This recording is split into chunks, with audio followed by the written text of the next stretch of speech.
My name is Michael Anderson, and I'm not what you'd call a Rhodes Scholar. I don't have much in the way of philosophy either, but I know one thing. In this world, you have to pay as you go. Sometimes, all you have.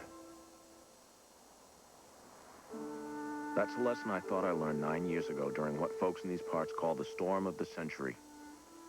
But I was wrong. I only started learning during the big blow. I finished just last week.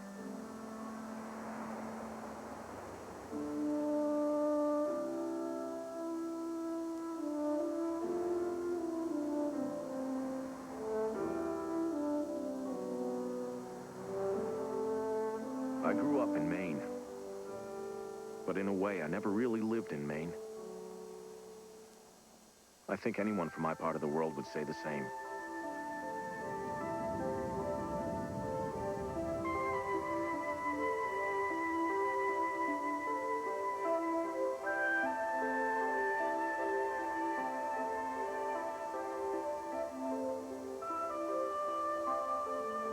Folks from Little Tall send their taxes to Augusta, same as other folks. And we got either a lobster or a loon on our license plates, same as other folks. We root for the University of Maine's teams, especially the women's basketball team, same as other folks.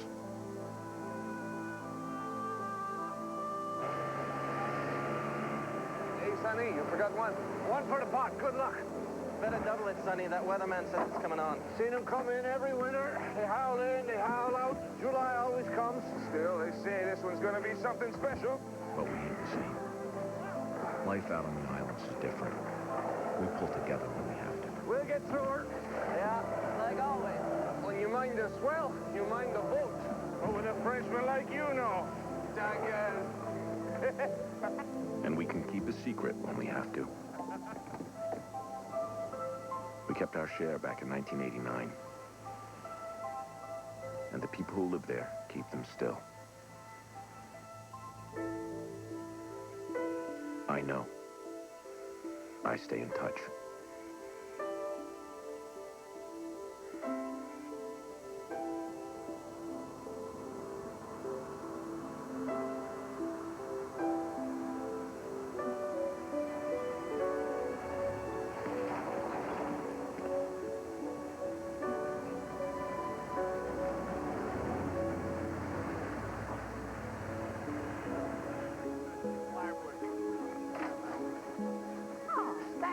You're welcome. Hey, Mrs. Kingsbury. Well, I've got all my canned goods now. You wouldn't think there was a big storm coming, would you? I just pray we don't lose the power.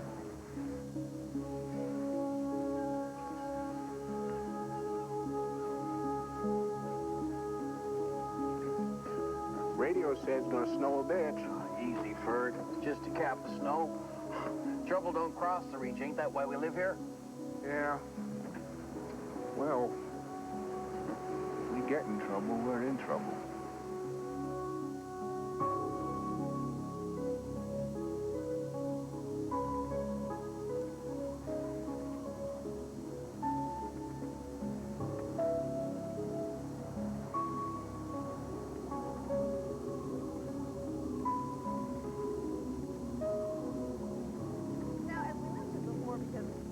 Emphasize this enough. This is the storm that's caused so much misery and 15 deaths as it crossed the Great Plains in the Midwest. And you see its track before you in all its glory. Now look down here because, folks, here comes trouble. This is a very atypical storm, almost a winter hurricane.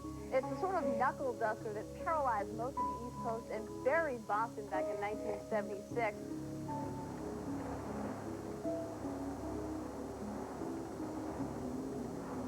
The first person on Little Tall to see Andre Lanoge was Martha Clarendon. He was also the last person she ever saw. Now, we haven't seen one of comparable power since then until now. Will it give us a break and stay out to sea, as these storms sometimes do? Unfortunately, the Weather Network Storm Track computer says no. Oh, so the states my. east of the Big End.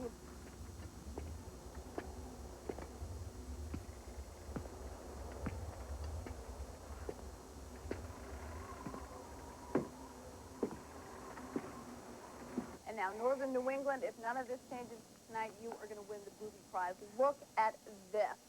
Now, if neither of these two systems veer, they're going to collide over the state of Maine. It's bad news for our friends in Yankee land. We're talking hurricane-force winds and phenomenal amounts of snow.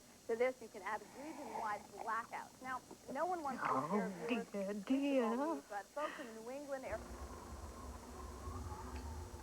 2 to 3 days, you're apt to be getting a whole winter's worth of snow. Now, we sometimes overuse the phrase storm of the century, but if these two storm tracks converge, as we now think they will, the phrase will be no exaggeration, believe me. Judd Parkin is in next to talk about storm preparation. No panic here, just practicality. First, this. I'm expected to hit Banger last night. When they tell you the world's coming to an end, they want to sell you cereal. When they tell you not to panic, it's serious. Oh, hold on. I'm getting there as fast as I can. I broke my hip last summer, and I'm still as slow as cold molasses.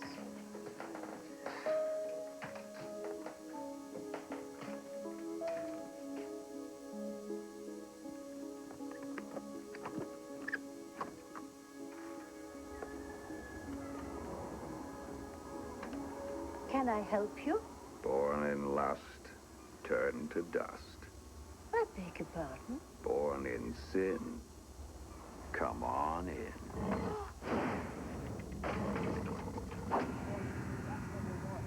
Want to say to yourself, how are my batteries? I got enough affordable radio going?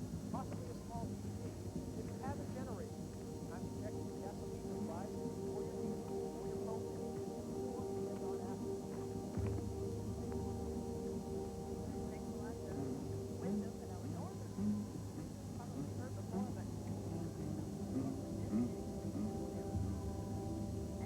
I'm a little teapot, short and stout. Here is my handle, here is my spout. When I get all steamed up, hear me shout. Just tip me over and pour me out. Witness the cataclysmic powers of Earth, or is it the punishments of God? Now, for the first time anywhere, punishments of God of video. 90 minutes of terror unlike anything you've ever seen before. Then cash, chip, or money order for $19.95 to Punishments of God. P.O. Box 111, Bangor, Maine. Do it now, before it's too late.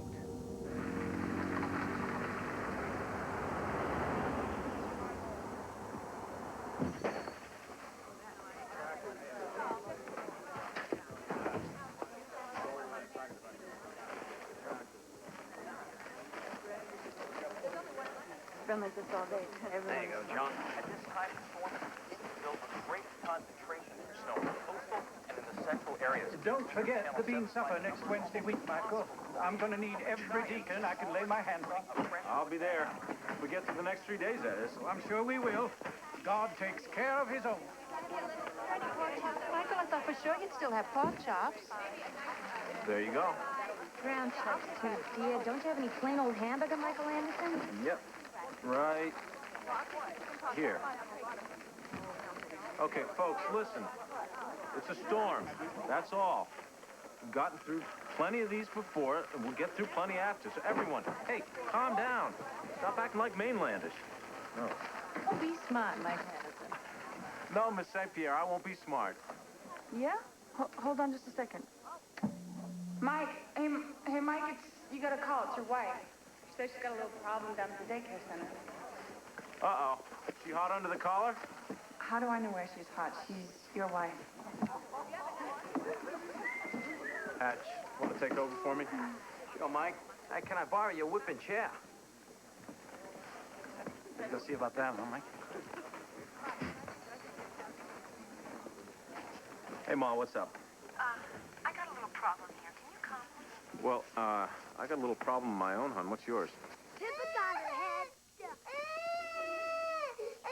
Pippa, can I have your bread if you're not going to eat it? Pippa, honey, don't do that. Just hold still. Annie, keep her calm. Okay. Pippa, what about Pippa? Oh, please, quiet. The last thing in the world I want is Alton Hatcher coming down on me. Something about Pippa.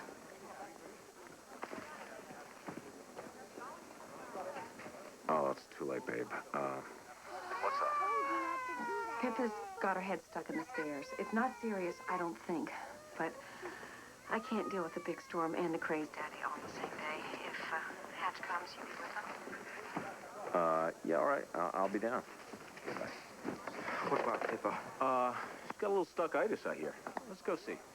Just like this when I was in the Scouts, you know? How upset does she sound, Mike? Molly, how about 0.5 on a scale from 1 to 10? Don't worry. This is going to be one bad mother of a storm.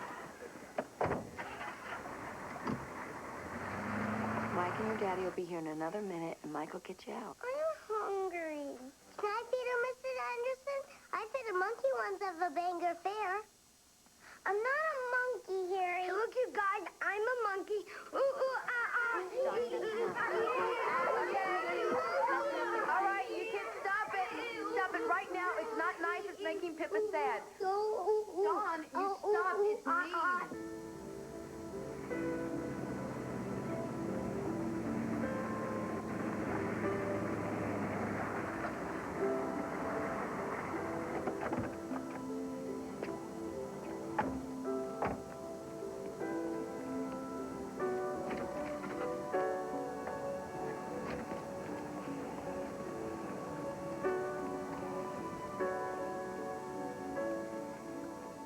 Johnny, you need to stop that right now. Oh, Pippa. Hold still, your Yankee ears right off your head. Daddy! Oh, hey there. Pippa got her head stuck, and Dawn won't stop being a monkey. Mr. Anderson, I stopped being a monkey as soon as she said. Well, that's great, Sally. I gotta put you down, Ralphie. Hey. Oh, hey, why'd you do that? For acting smart. I ain't afraid of you. My dad's town manager. He pays your salaries. Pushers get pushed. Donnie Beals, you remember that. It's a true fact of this sad life. Pushers get pushed. Honey, why'd you do this? How do you think here, daring me? What happened, darling? It was easy going out, but now I can't get back in. I think my head must be bigger on this side. Well, it is. But you know what I'm gonna do? I'm gonna make it smaller. You know how? No. How? I'm gonna push your smaller button. Then your head will get smaller and it'll slide out just as easy as it slid in. You understand, Pippa? Okay. I'm gonna push your button now, okay? You ready? Close your eyes. Here we go. Beep. Zoom. Okay, your head's getting smaller. Now pull it out before it gets big. There you go. Thank you. Really. No problem. I'm sorry if I called you away at a bad time. I saw her head like that when I couldn't get it to come out on my own. I just freaked. I needed a break anyway. The smaller button, huh? Everyone's got one.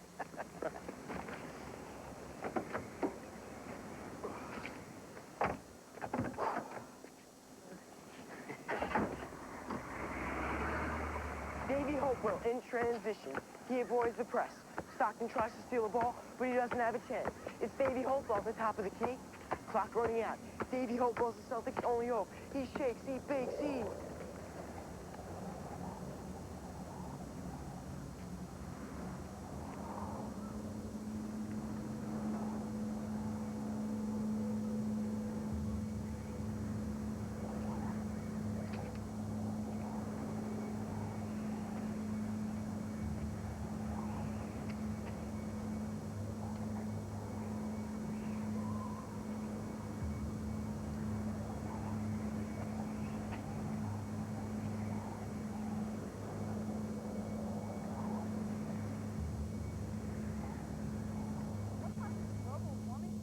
Storm? Well, the fact is we just don't know. One thing we do know is that the jet stream has taken on a pattern which is very typical for this time of year, although the upper flow is even stronger than usual, helping to account for the terrific strength of this list.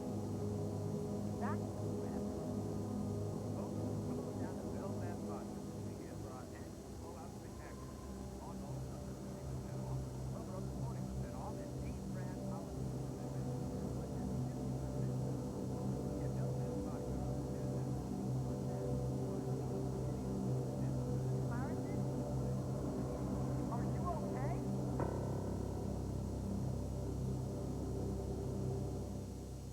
storms, but they're...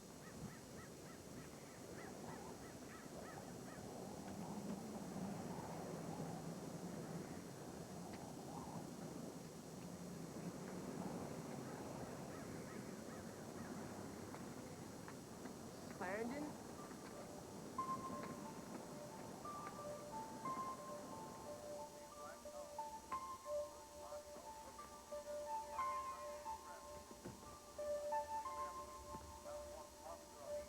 Mrs. Clarendon? It's Davy. Davy Hopewell? Are you all right?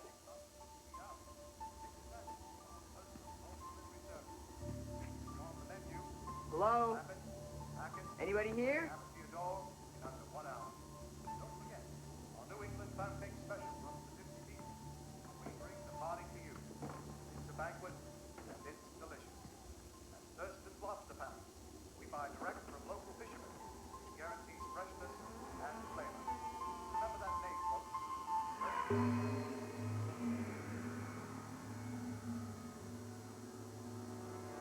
NBA, Davy.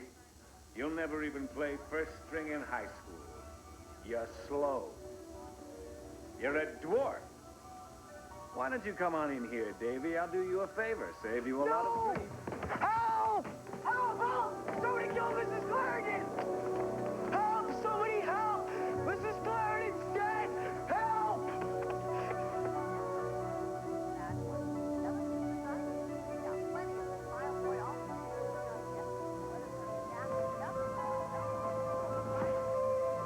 He shoots.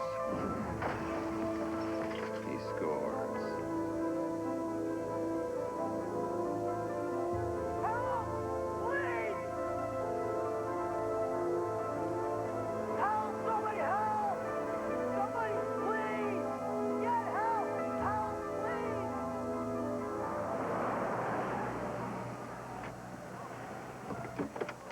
David Hopewell. What are you doing, running down the middle of the road, making a spectacle of yourself? Someone killed Mrs. Clarendon. That's nonsense. What are you talking about? There's blood everywhere, and one of her eyes is out. Baby, just calm down. It's on her cheek.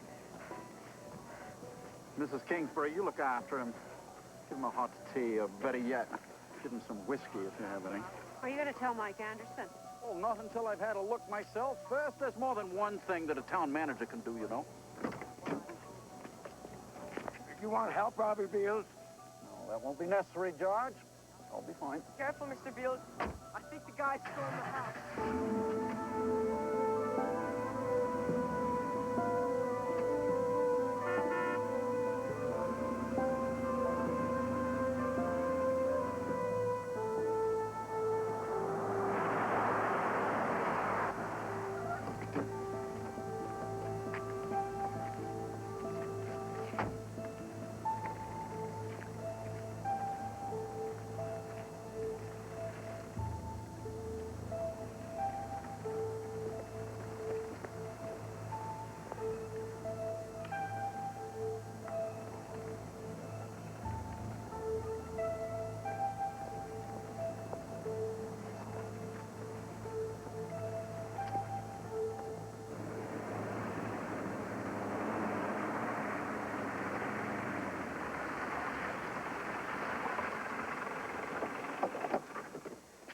Want to come in? No, I'm fine. Hey, boss. Thanks for seeing after my little girl. My pleasure.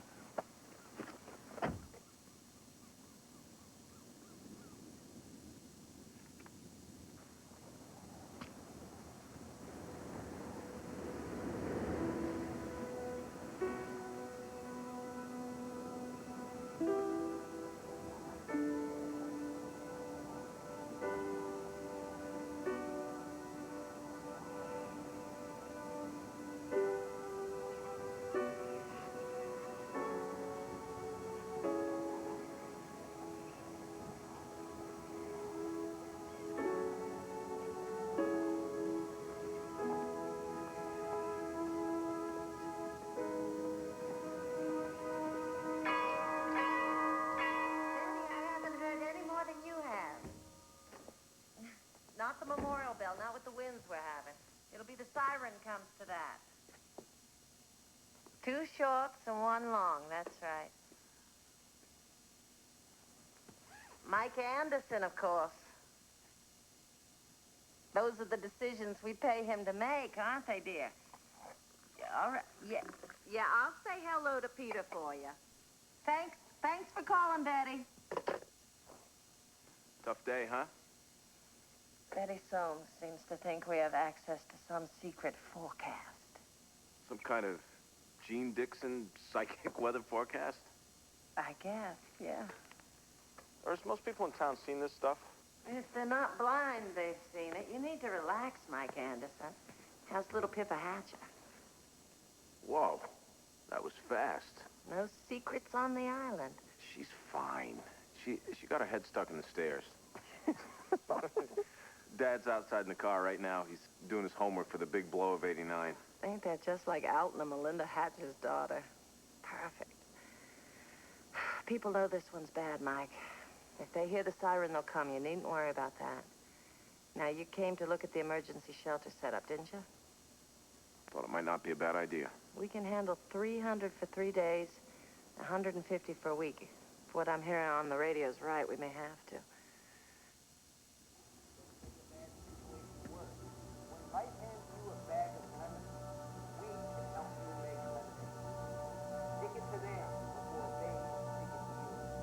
Anybody here? You may have thousands, even tens of thousands of dollars waiting for you. So don't wait. Calm down. Pick up the phone and dial 1-800-1-STICKER. That's 1-800-1-STICKER. Get what's coming. My God. Haven't you been through it?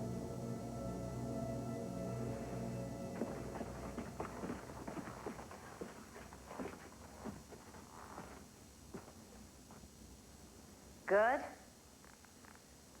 You know it is. How's the supply closet? Full, just like you wanted. Concentrates mostly. Pour the water over the powder and then gag it down. But nobody'll starve. You do all this yourself? And me and Pete's sister Tavia. Be discreet, you said. Don't panic anyone. Yeah, that's what I said. So, how many people know we're stocked for World War III? Everyone.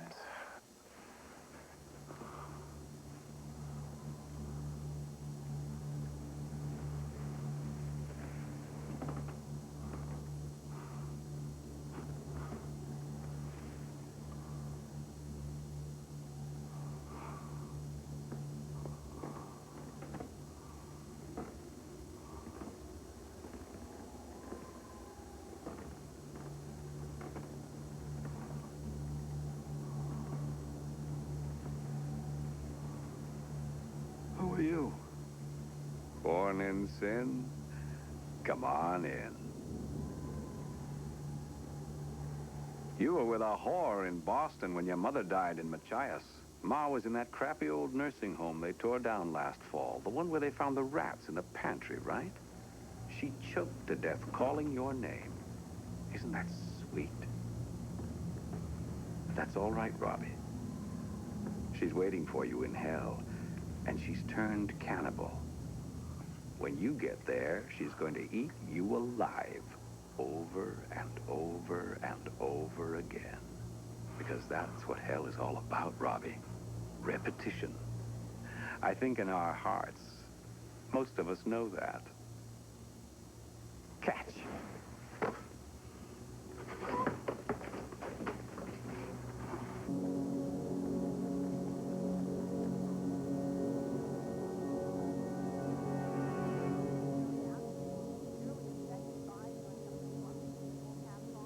Destruction tonight, death tomorrow, and Armageddon by the weekend. This could be the end of life as we know it. Seems unlikely, but we can always hope. And we're back in just a moment. Stay with us.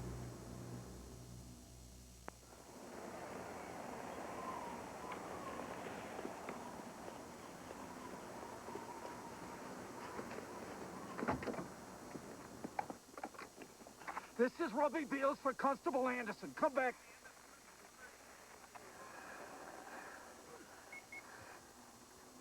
Come back, damn it, Anderson. We got a murder down here.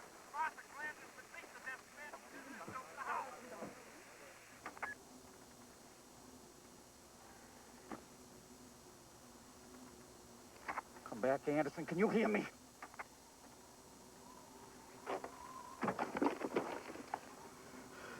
He's always around when it comes to unwanted advice. Where is he? Is there anybody listening on this thing? Anderson! Robbie, this is Tess Marchett. I don't want you. I want Anderson. I can't do his job, mine as well. He had an emergency at home. Alton went with him. What do you mean emergency? At home we got an emergency right here. We got an old woman murdered. We got a lunatic in Martha Clarendon's living room. What's he talking about? Who's murdered? Martha, he says. Robbie, I'm here. Just a minute. You folks, back off now. Give me a little privacy. You give me $6,000 a year to be constable. Let me do the job you pay me for. Where are you, Robbie? Come back. Where am I? I'm at Martha Clarendon's house. Where do you think I am? I'm keeping the man inside at bay. Now you get your ass down here.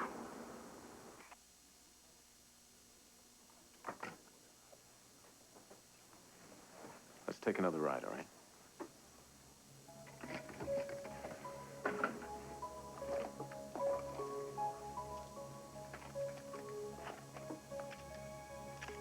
You and Kat mind the store. All right, folks. Just stay here and finish your shopping, all right? There's nothing you can do down on Atlantic Avenue. Snow's early. Look at there at the mainland. Can't see over there no more. It's time to get in while you can. Can't even see the reach no more. Time to head down to the town hall. Whether you've heard the siren or not.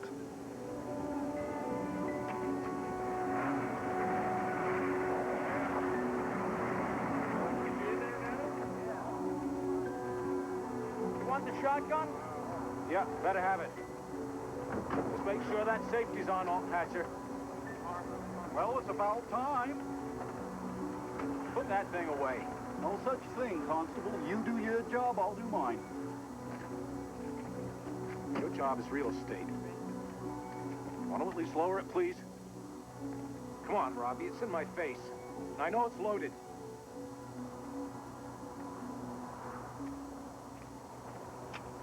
All right, now what happened? Well, I was driving over to the town office as I saw Davy Hopewell just running down the middle of the street screaming that Martha Clarendon's dead and that somebody killed her. So I came on down here and it's true. Jeez. Awful. The one that did it's still inside? He spoke to me. What'd he say? He told me to get out. He said, you get out or I'll kill you too. I don't know. This isn't the time for an interrogation. What do you look like? I barely got a look at him. All right, Hatch. You stay on my left, keep the barrel of that scattergun pointed toward the ground. Leave that safety on till I tell you to take it off. And you stay exactly where you are, please. You're the constable. I'd be careful if I was you. You know, even if there is a guy, he's probably gone out back by now, don't you think? She ain't got but a 5-foot garden fence.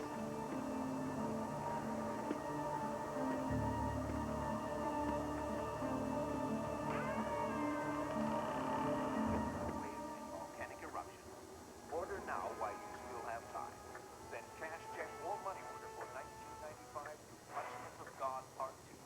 P.O. Box 111, Bangor, Michigan. That's Punishments of God Part 2. Welcome back to the Weather Network. Conditions along the New Coast are expected to worsen dramatically towards sunset. Now that our friends down here can see the sun go down tonight, I'm afraid we are expecting gale force winds along the back. Oh, my God. Oh, God. Oh, God, Mike, she's got no face left. Oh, God. Hatch. Are you gonna be all right? Hatch. Because if you're not, I want you to hand me that 12 gauge and go back out to Robbie. I'm okay. Oh, yeah?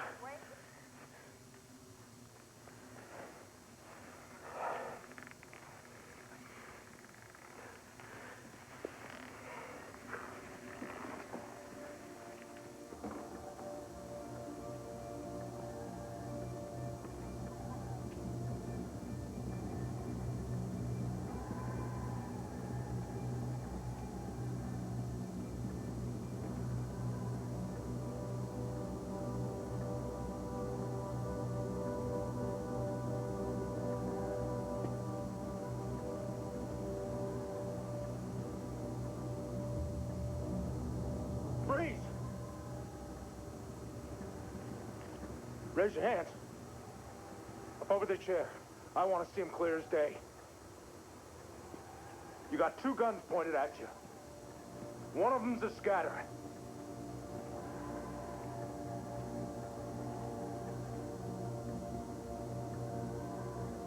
Put your hands together.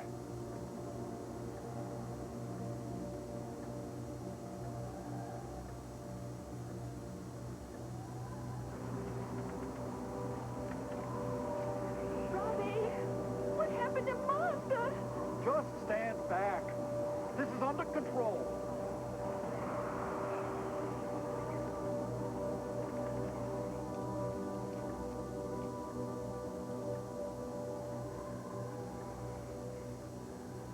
If he moves, shoot him.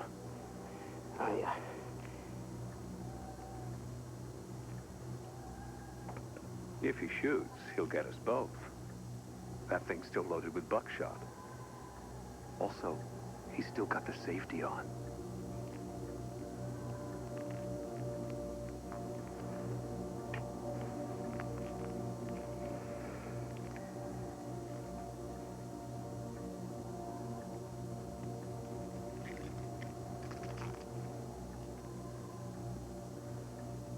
But you remembered to wear gloves. That was good.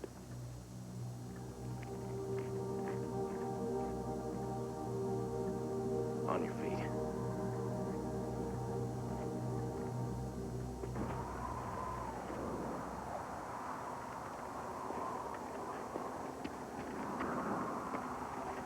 Hatch, close the door.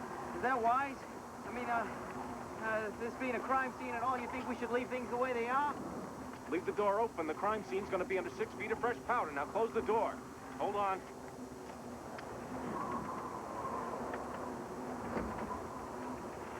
What's your name?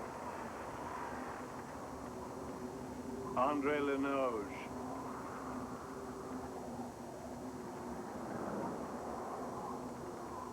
All right, let's go.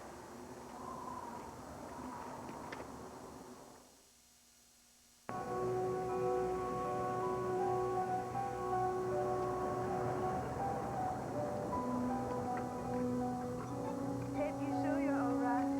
Yeah, John Deals hurt my feelings, but they're better now. I'm sorry I had to call you early, guys. Oh, it's okay. The radio says they're gonna keep the bigger kids over in Machias, at least tonight. The reach is too choppy to send them back by water bus.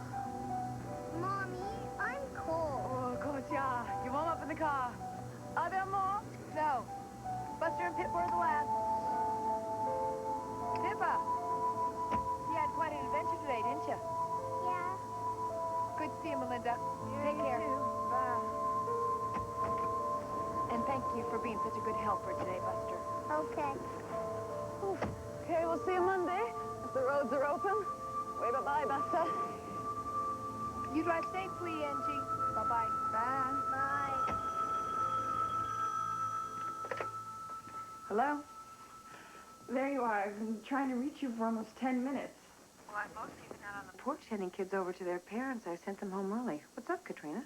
Well, I don't want you to be scared or anything, but we got word that there's been a murder on the island. Old Martha Clarendon. Mike and Hatch just went over there. Wait. Are you sure? Well, I'm not really sure about anything right now. You know, this place has been a madhouse all day. They just went over there, and Mike wanted me to call you just to let you know that everything's under control. Is it? Yeah, probably. Anyway, he wanted me to call you before anyone else did. So if you see Melinda Hatcher... She just left here with Angie Carver. They're carpooling. You can reach them at home in 15 minutes or so, but you better make that 20. Look, there's no chance this is, I don't know, some kind of a joke or a prank? No. Robbie Beals called it in. He doesn't exactly do humor, you know. Yeah, I know. He said that the person who did this might still be there. And I don't know if Mike would want me to tell you that, but I thought you had the right to know. Molly, I'm coming down to the store. If Mike gets there before I do, you tell him to stay put. I don't think Davy'd want Thanks, you to. Kat. Hey, Ralphie, honey. Let's go down to the market and see your daddy, huh? What do you say? Daddy, yay! Yay! Come on, let's get you dressed. What, are you gonna put him in there? Not unless you want to get in the back seat with him and babysit. Get in there, mister. Put that down. Remember what I said, Robbie. Hell is repetition. He talks a lot of nonsense.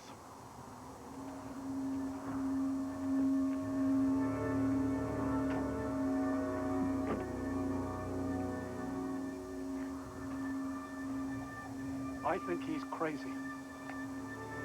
How do you know your name? You tell him? I don't know, but I do know that no sane person would want to hurt Martha Clarendon. All right, I'll come over to the store with you and help you clear this up. We're gonna have to get in touch with the state police. Robbie, I know this goes against your grain, but you're gonna have to let me handle this. I am the town manager here, in case you forgot. I've got responsibility. Yeah, so do I. And they're clearly divided in the town charter. Right now, Ursula needs you a lot more over at the town hall than I need you at the constables. Come on, Hatch. Listen here, you're getting a little big for your britches.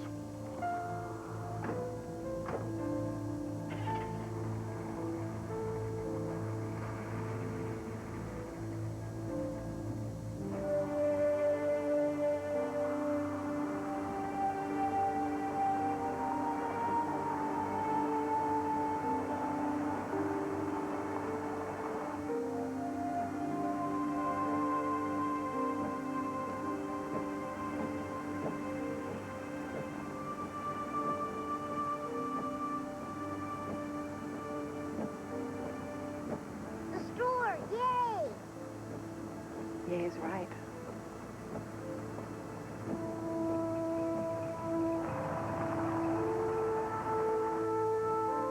Mommy, are you feeling all right?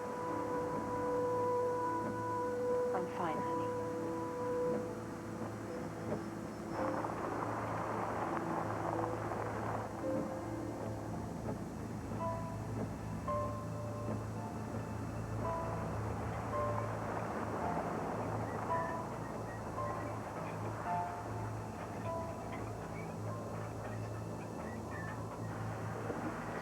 What are we gonna do with him? Keep your voice down. We'll, have to try and raise the state police barracks in Machias. Robbie was right about that much. But, what are the chances they'll take him off our hands in this?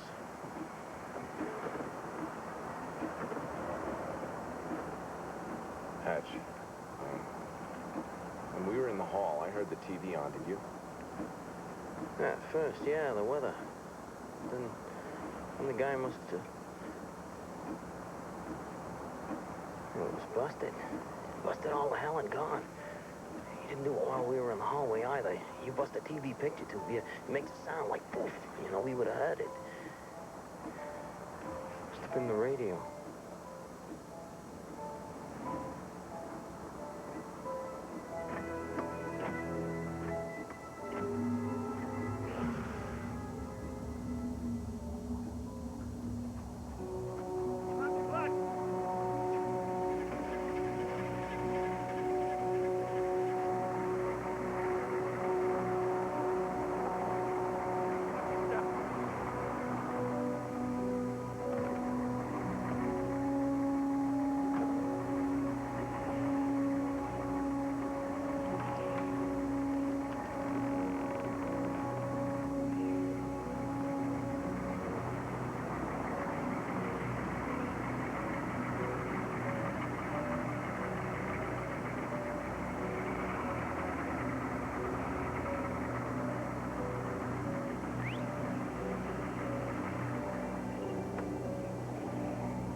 Off? Yeah. You're up top.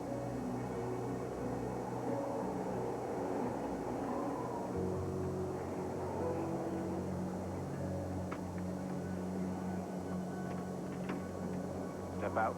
Come right up onto the dock.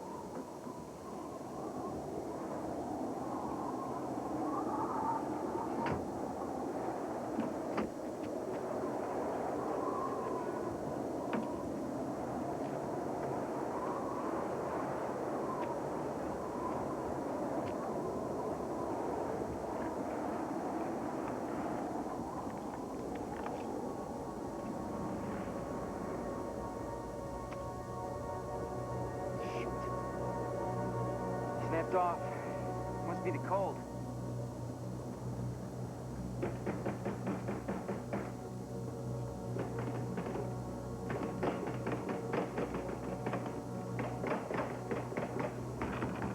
Anybody in there? All right, never mind. Go around and open it from the other side. You want me to leave you out here alone with him? Unless you happen to see Superman hanging out in the alley. Maybe we could bring him around the front? Through the store? With everyone doing their storm shopping? I don't think so. Go on now.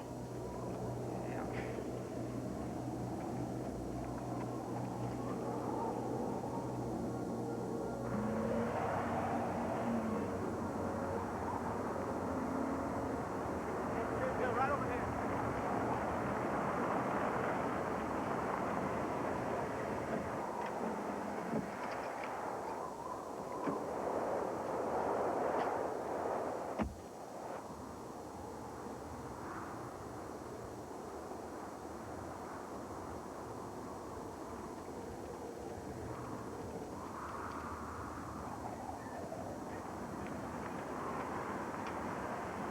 Hey, what happened, Beals?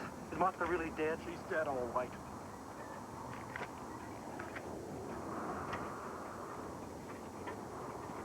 You haven't heard from him? I haven't heard from him. Hatch. Hi, Molly. Where's Mike? Is he all right? He's fine. He's out back with the prisoner. I just have to let him in. Is he a local? I never saw him before in my life. What are they doing out back?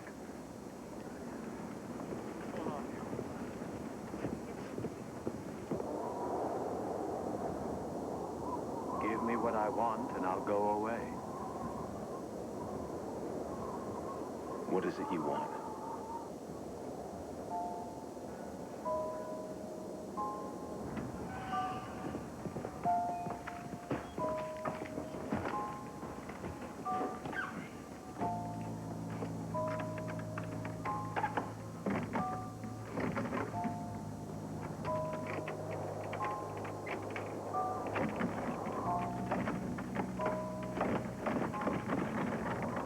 Mike? Hurry up, it's freezing out here. It won't open, it's stuck. Well, did you unlock it? Of course I did. Then wail on it. It's probably ice stuck in the jam.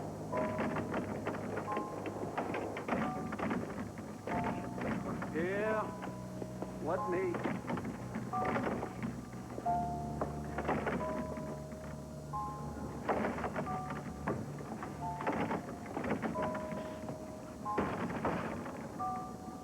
Anderson! You're gonna have to come around and take him in through the store. Hatch? Yeah. Come around. Alone. Right now. Remember what I said, Mr. Anderson. And when the time comes, we'll talk.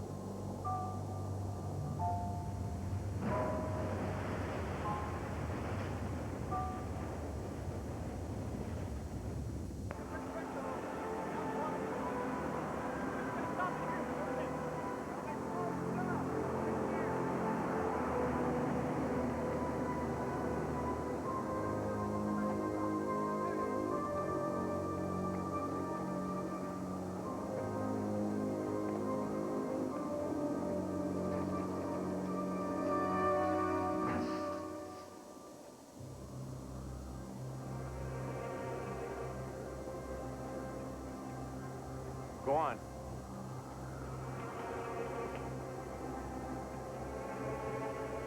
Hold up. Go ahead, Hatch.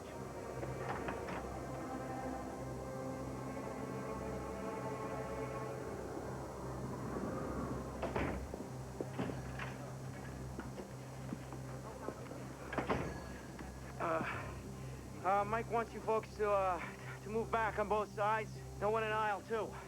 We've got us a bad guy, and we can't bring him in through the back door like we'd like to, so, go ahead, move back and give us some room. Why the killer? How could you just move back, Pete? Mike's been standing out there in the snow, and his feet are pretty cold by now. Also, we'll all feel much better once we, get this guy locked up, so just move back and, give us a clear way up that second aisle. Yeah. Not one wrong move, Mr. Lenoge. Mind me now.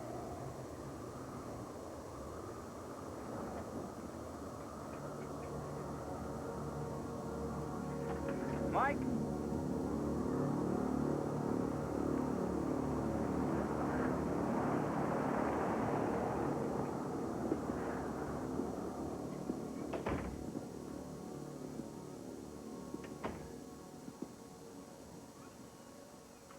Straight down the aisle. Nowhere else. Come on, let's go.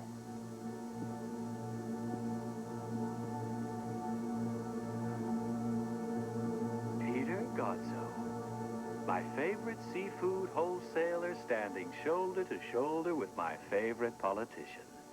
How's the fish business? Not so good, is it? Lucky you've got the marijuana business to fall back on.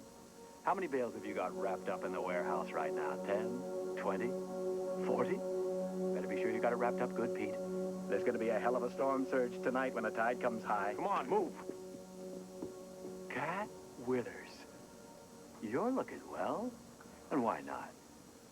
It's just an in-office procedure these days, nothing to it. I don't suppose you've told your folks about it yet, or Billy. Move.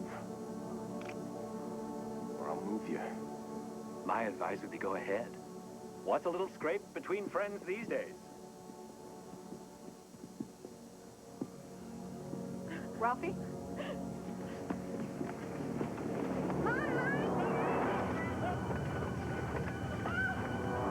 Put him down!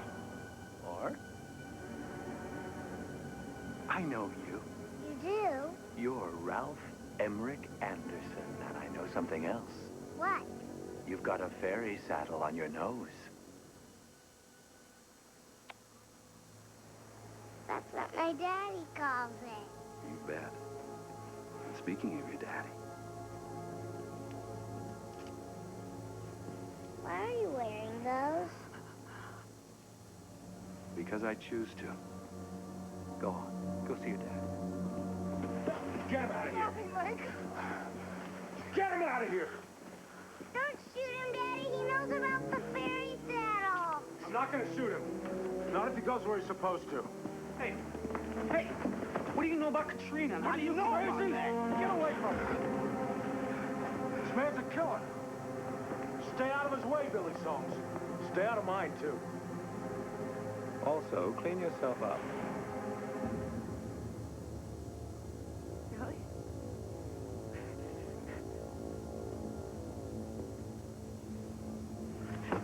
Leave me alone. Before he gets too self-righteous, Katrina, ask him how well he knows Jenna Freeman. What do you know about my sister? That horses aren't all she enjoys riding when the weather's hot. Right, Billy?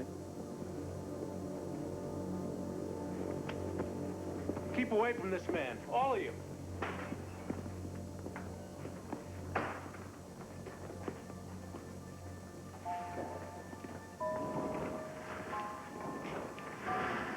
don't like the sound of that. Move, Mr. Lenoge. Put your hands up, grab the bars. Now spread your legs. Wider. I'm gonna pat you down. If you move, my good friend Alton Hatch is gonna save us all a lot of trouble.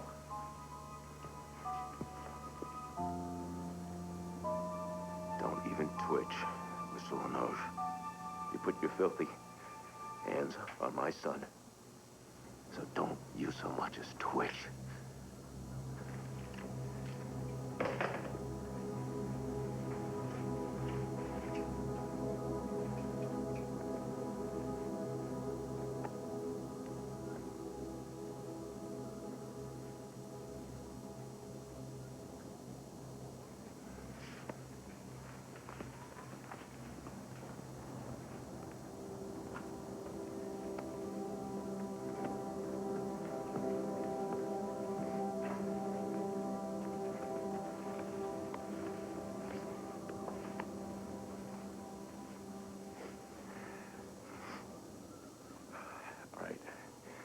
Where's your wallet?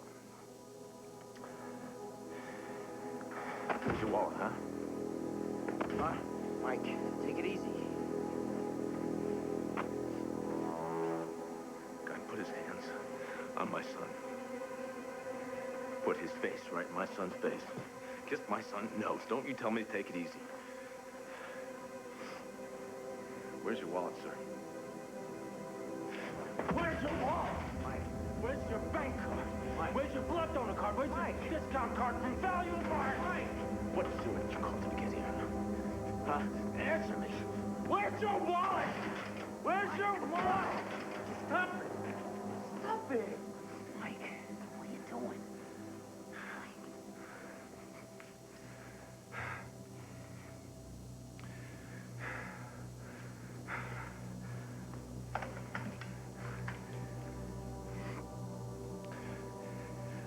Take your boots off. I'll have to let go of the bars to do that. They lace up.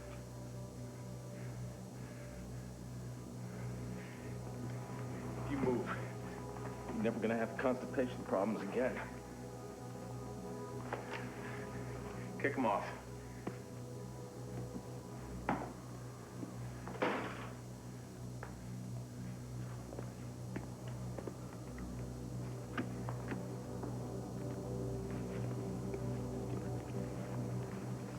Nothing. Put them over by the desk.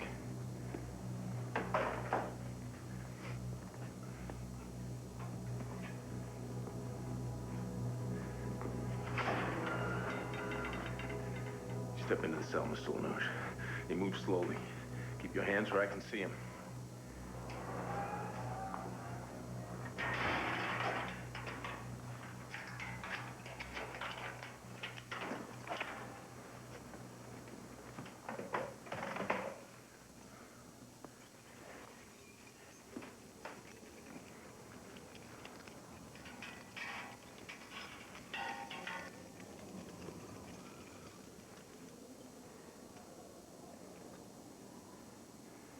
I think it'll hold you.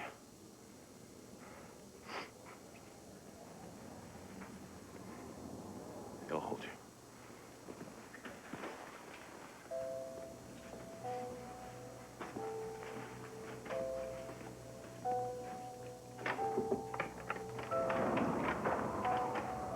I swear, Mike, he wouldn't budge.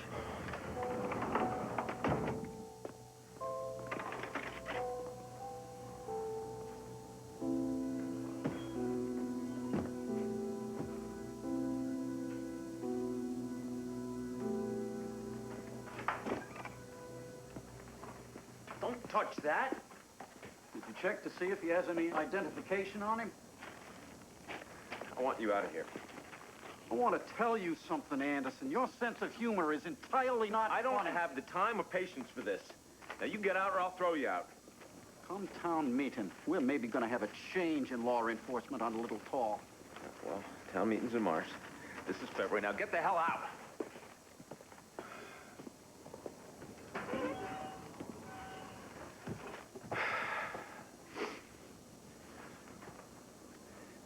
Well, I think I handle that pretty well, don't you? Like a diplomat.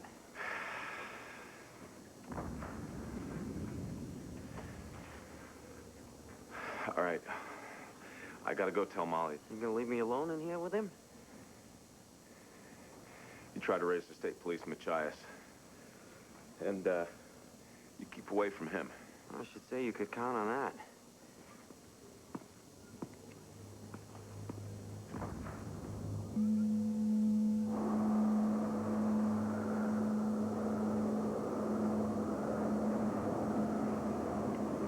Yeah? Do you read me, Machias? We've lost contact with the mainland.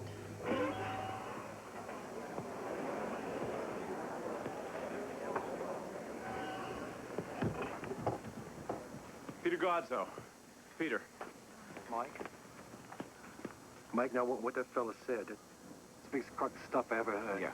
Look, I want you to go on back there with Hatch. We're gonna watch this guy. We're gonna do it with the buddy system. Sure. Okay, you bet. I feel I have to close the store, folks. You're welcome to take what you've got. I trust you all to settle up after the storm's over, but right now, I've got a prisoner to deal with. Did that man really kill poor old Martha? In time, we'll have the whole story, but not now. Please, Del, all of you, please, just help me do my job. I want a few of you men to hang around for a couple minutes. Kirk Freeman, Jack Carver, Sonny Brodigan, Johnny Harriman, Billy, Robbie. Machias, this is Alton Hatch on Littletown. We have a police emergency here.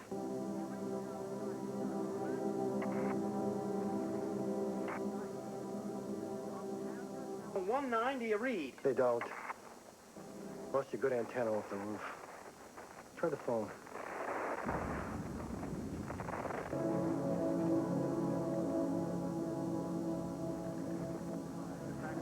Won't get 300 yards in the car. Never seen it come down so hard and fast. Hey, Billy, could you give Molly a hand with the car seat? Sure. I'll take the Island Services truck and get somebody. Give me a lift if I get things squared away. Now, gotta go back to Martha's. Just long enough to get it secure. Be careful.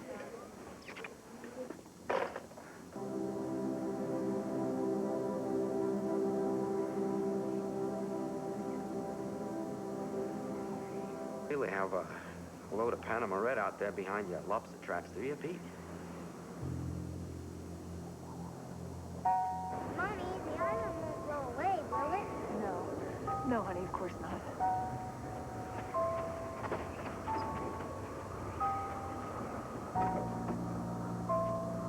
Come on, honey. Mike was right. You'd never make it in your car. Drive safe, Molly. Thanks, Billy. I'll be home soon.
Damn.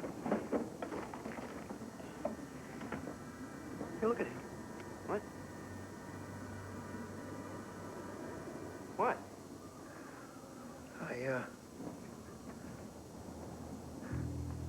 Nothing.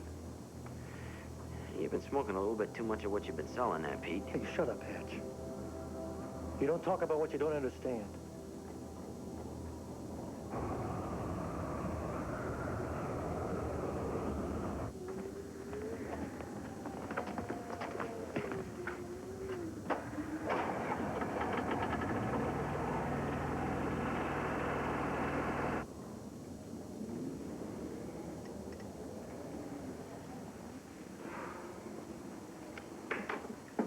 Hey, Pete, how's that a line there? Yeah.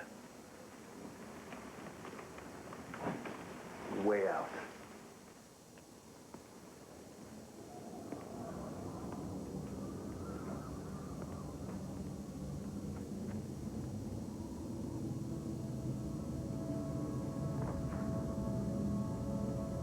What are you looking at?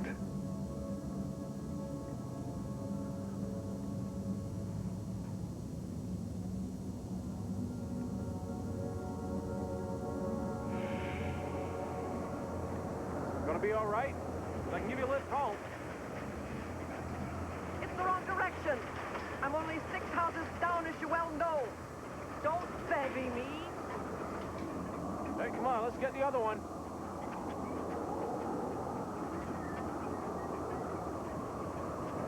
Mike, you have any idea why he came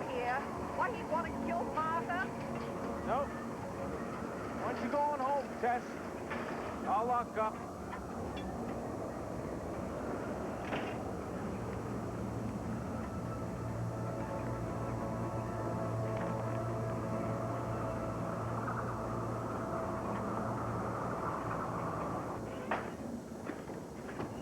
Everything okay? Reasonably okay. I couldn't raise the state police in Machias. Couldn't raise anybody. Well, that doesn't really surprise me. All right, here's the duty roster, Hatch. You and Peter till 8 p.m. Kirk and Jack, 8 p.m. to midnight. Robbie and Sonny, midnight to 4 a.m. Billy Soames and Johnny Harriman, 4 a.m. till 8 in the morning. After that, we'll figure something else out. You okay with that? Yeah. Right now, stay alert. Both of you.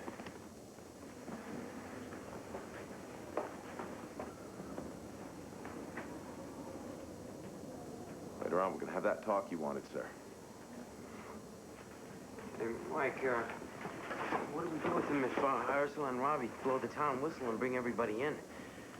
Can't very well put them in the corner of the town hall basement with a blanket and a cup of chowder. I don't know. Stay here with him, I guess. What, blow away if he blows away? You want to go home, Pete? No.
Sorry, homegirl.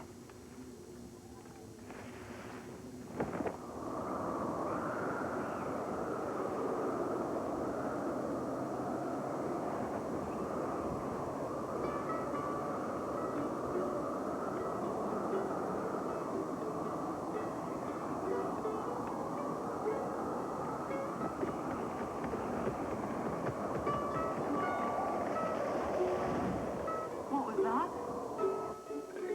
Tree. Robishev's backyard from the sound. Hope it didn't hit their porch.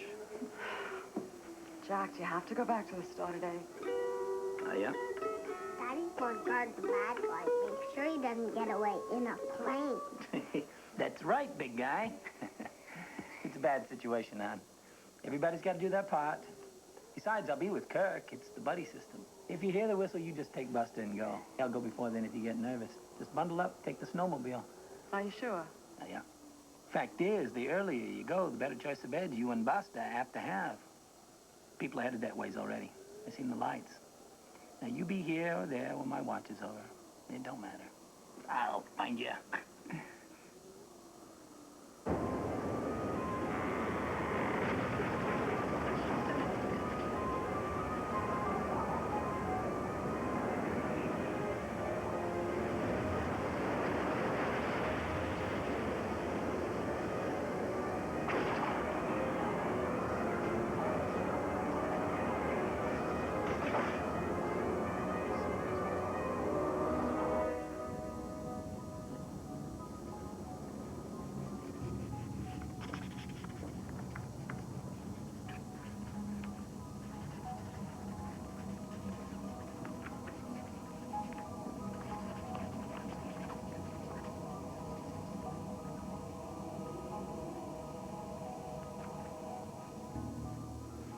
Hey, Pete, what do you suppose this one is?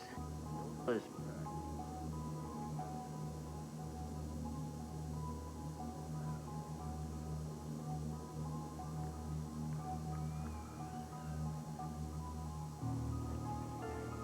Of course it is.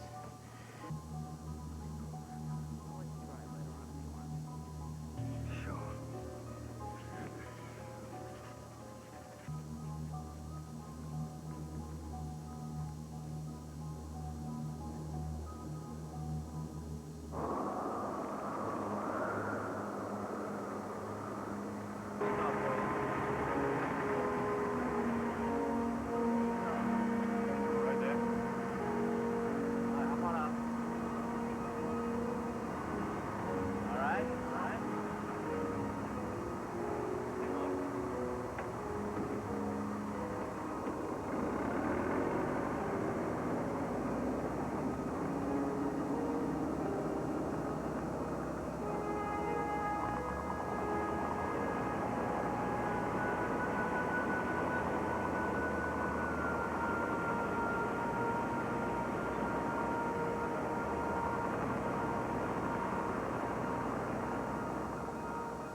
okay, Tess? Getting pretty bad up there. I'm sure she had. Have you got her prescriptions with you? Sign in, everyone. We have to know who's here, so please sign in before you go What downstairs. could he say? Hell, everybody now at Casco Bay knows that Peter Godsoe wholesales 9-pound spot for every pound of lobster. Can't say I blame him. House full of women to spot. Question is, Robbie, how'd that fella know? Likely in business together. Why would a fellow want to kill a harmless old lady like Martha Clarendon unless he's high on drugs? You tell me that, Judge Kirby. That doesn't explain how he could know that Cat Withers was up in Derry for an abortion. Are there any more blankets? Robbie Beals, Henry Bright, you boys think you could go downstairs and bring up some more blankets out of that back storeroom, or aren't you far enough along with your politicking yet? What's the matter, Ursula? All this a little too much for you, dear?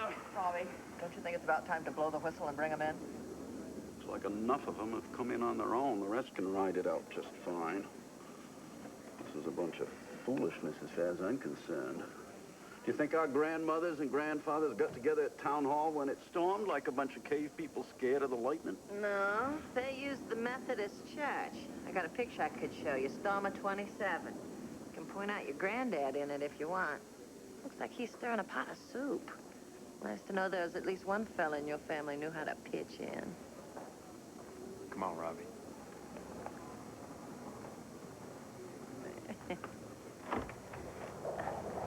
Sign in before you go downstairs, folks. Room enough for everybody, but we need to know who we have. Hey, Ursula. You see Mike? No, but I'll be able to catch his car radio if he calls in. It's not good for much else tonight anyway. Hey, take off your coat, pitch in. How's it going? Oh, we're having a ball. Hey, Ralphie. Hi.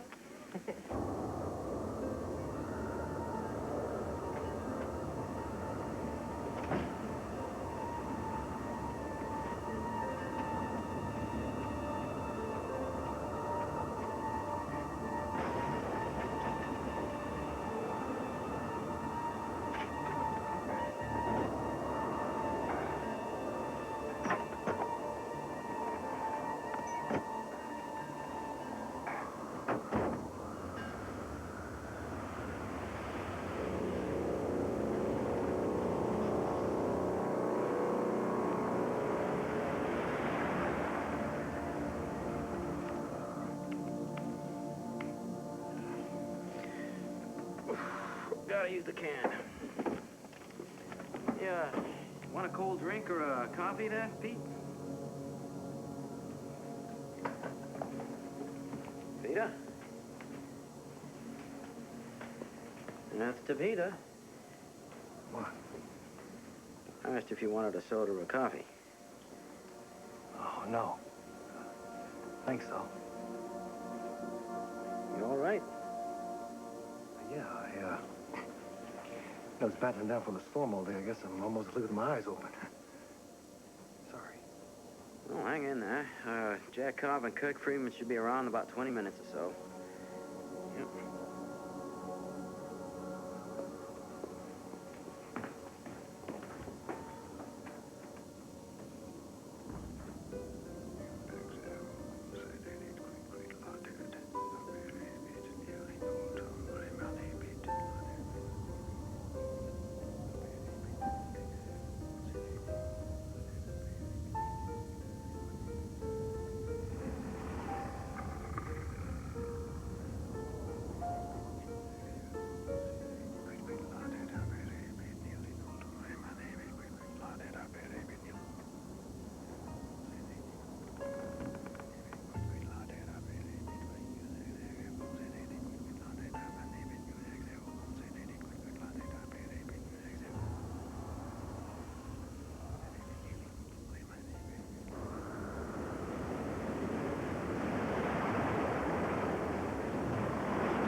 Peter, you okay? It hurt.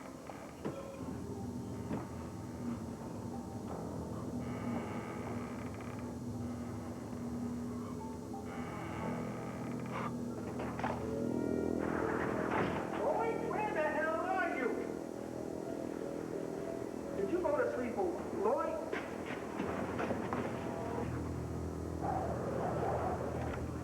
What is it? It's God sauce. Robbie, it's God sauce. It's gone. What do you mean it's gone? The whole thing. It's gone. What happened? I don't know. Ursula, blow the whistle.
Out my way!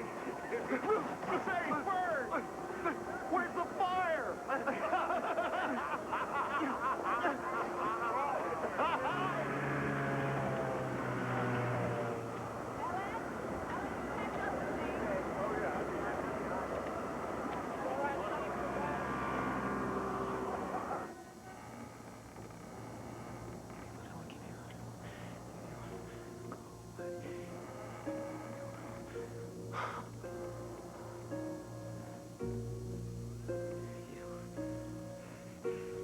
What are you looking at?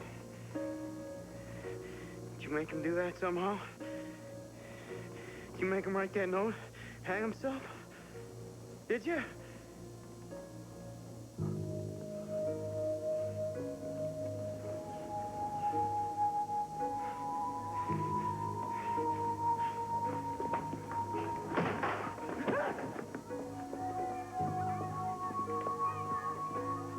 Evening sessions now? It's sort of fun. When they all finally fall asleep, I intend to track down the nearest alcoholic beverage and make it disappear.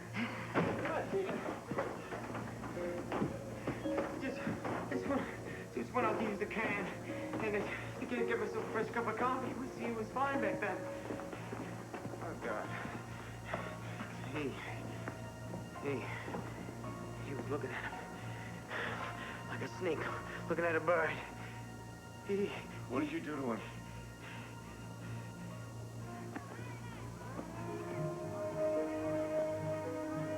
Right, champ.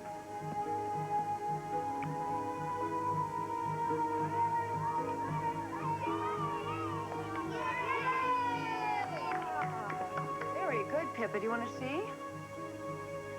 Hey, look, you guys! I want to be next. Is it your turn, Donnie? All right.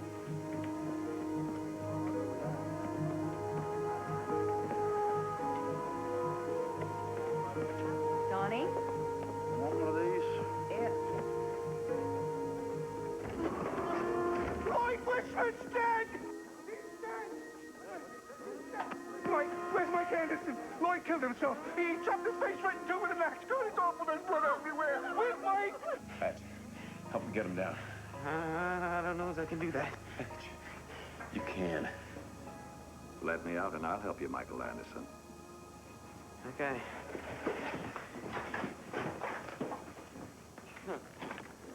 God, it's awful. Robbie, Lloyd, he knocked his own brains right out, and he wrote something on the side of the pump. Get a hold of yourself, Fred. Get a damn grip. Why would Lloyd cut his head in two, Robbie? He was going to get married come spring.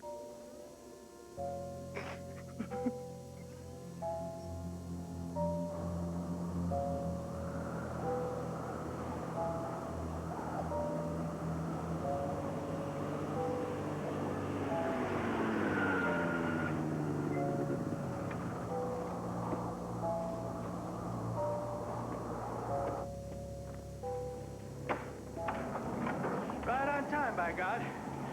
Storm and no storm. Mike, who is that? Peter Godso. I recognize the boots.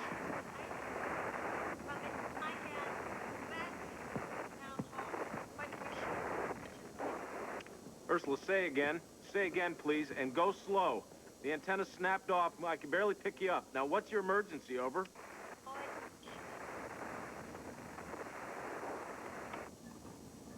All right, Hatch. Go out and see if you can raise her on the Island Services CB. Find out what her problem is, then come right back. Right. Hey, sure gonna be okay? Locked up, isn't he? Mike, do you have any idea what's going on here?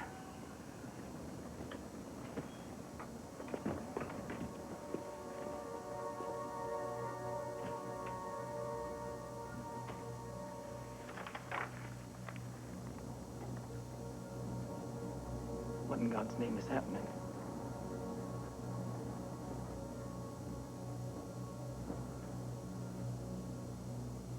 I'll be damned if I know.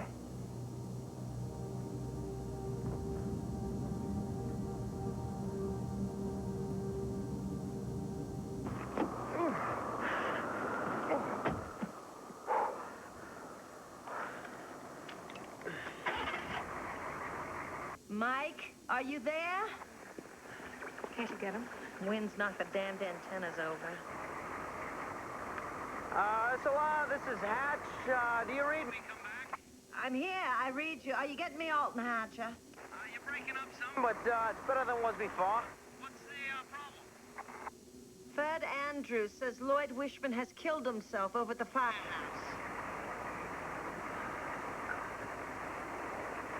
Well, it doesn't sound like any suicide I ever heard of.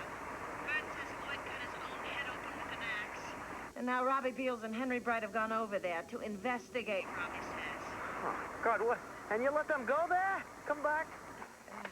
There was no way to stop Robbie. He practically shanghaied my husband, and there could be somebody down there. Where's Mike? I want to talk to Mike. Well, I'm calling from the truck. Mike's inside with the man who...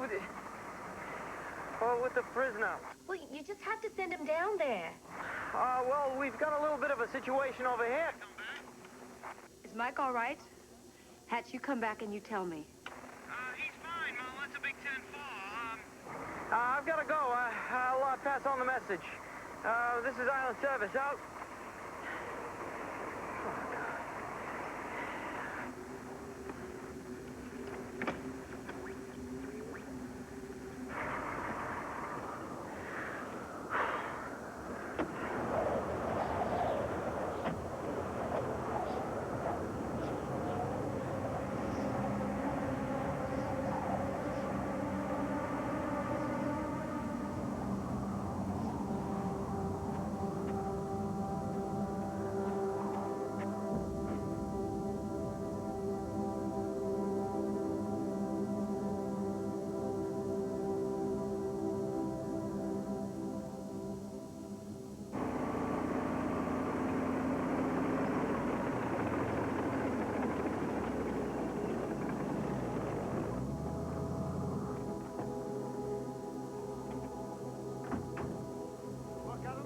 Robbie.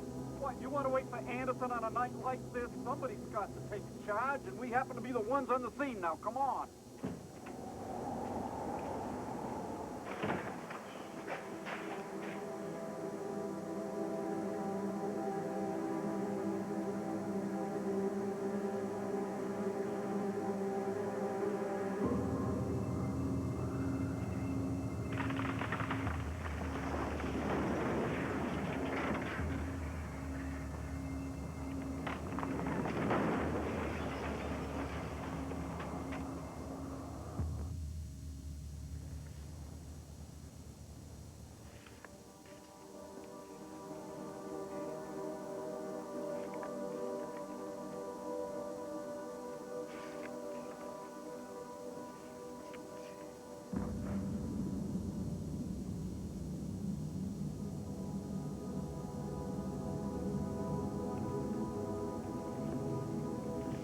I'll go over there.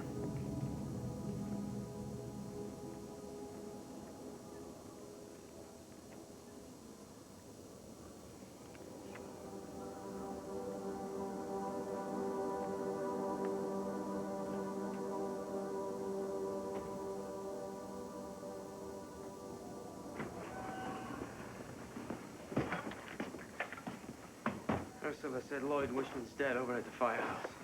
Dead? What about Ferd? Ferd's the one who found him. Said it was suicide. I think Ursula is afraid it might be murder.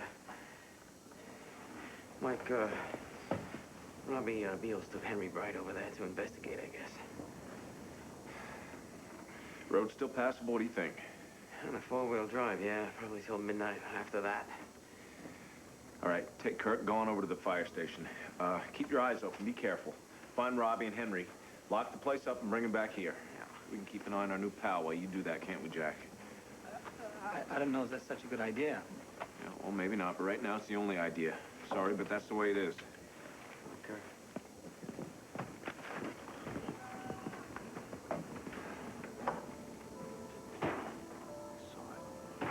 What?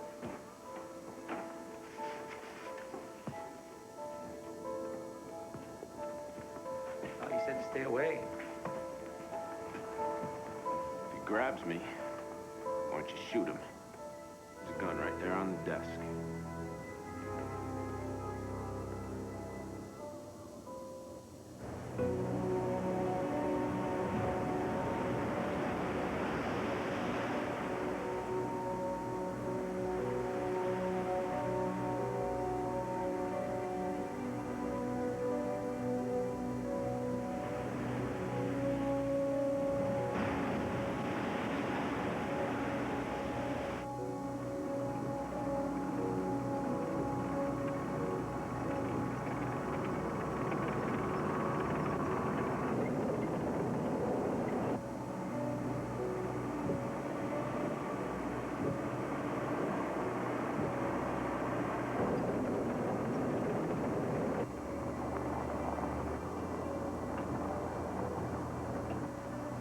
There he is.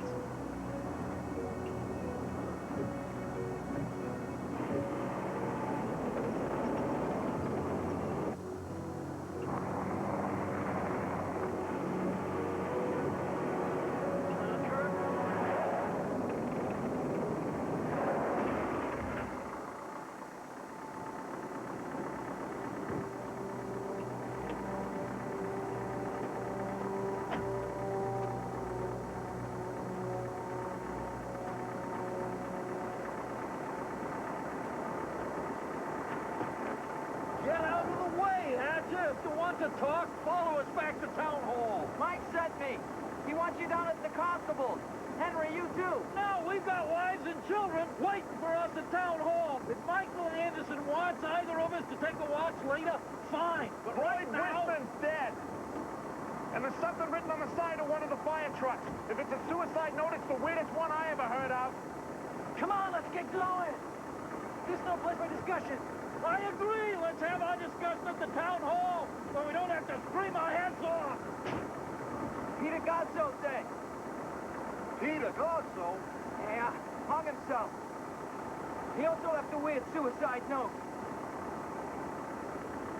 Mike told me to come and get you, Robbie Beals, and that's what I've come to do.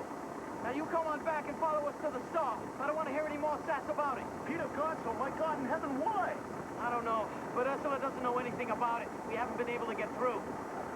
Now I can't make you pitch in and help if you don't want to. But I can make sure when this is over that people know that you were asked and you said no. I'll go, Hatch. Thanks, Henry. All right, let's go if we're going. Did you lock up? Of course I did. What do you think I am, a damn fool?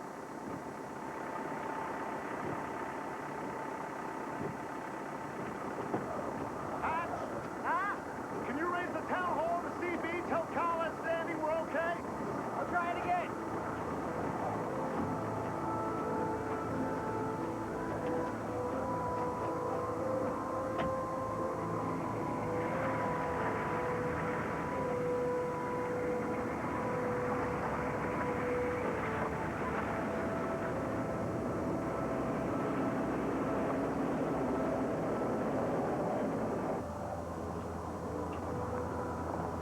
Ursula.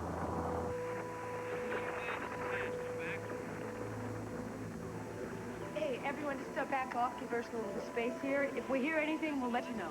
Move back. Go on, move back. If you don't have anything else to do, go on downstairs and watch the storm on the Weather Network. You're weak, but I've got you, Hatch. Talk slow and loud. Come back on. Robbie and Henry are fine. Just thought you might want to know that. Come back. Is Lloyd Wishman really dead, Hatch? Ursula, I don't have all the details on that yet. Just tell Sandy and Carla that their boys will be a while longer. Mike wants them over at the store for a little bit. Come back. Why the store? Is that man locked up? You boys be careful. Ursula, I can't hear you. You're breaking up. I'll have to try it back a little bit later. This is Island Service out.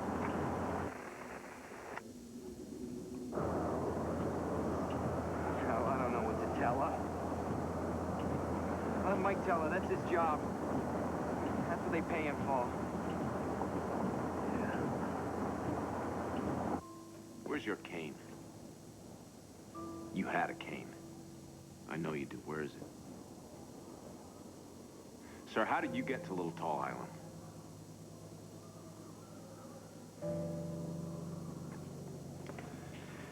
Give me what I want, and I'll go away. I saw that. At Martha Clarendon's house. Did you write that? You did, didn't you? And just what is it you want, sir?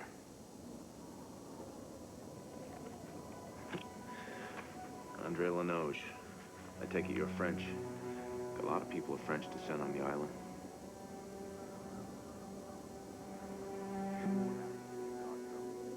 With that? And how did you happen to know he was running pot out of his warehouse, always assuming he was?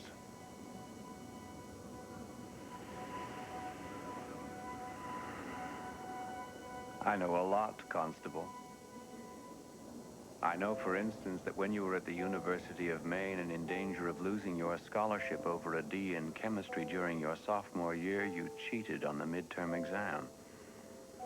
Not even your wife knows that, does she? I don't know where you get your information, but you are dead wrong on that one. I'm sure that over the years you've convinced yourself that's the truth. But right now, we both know better.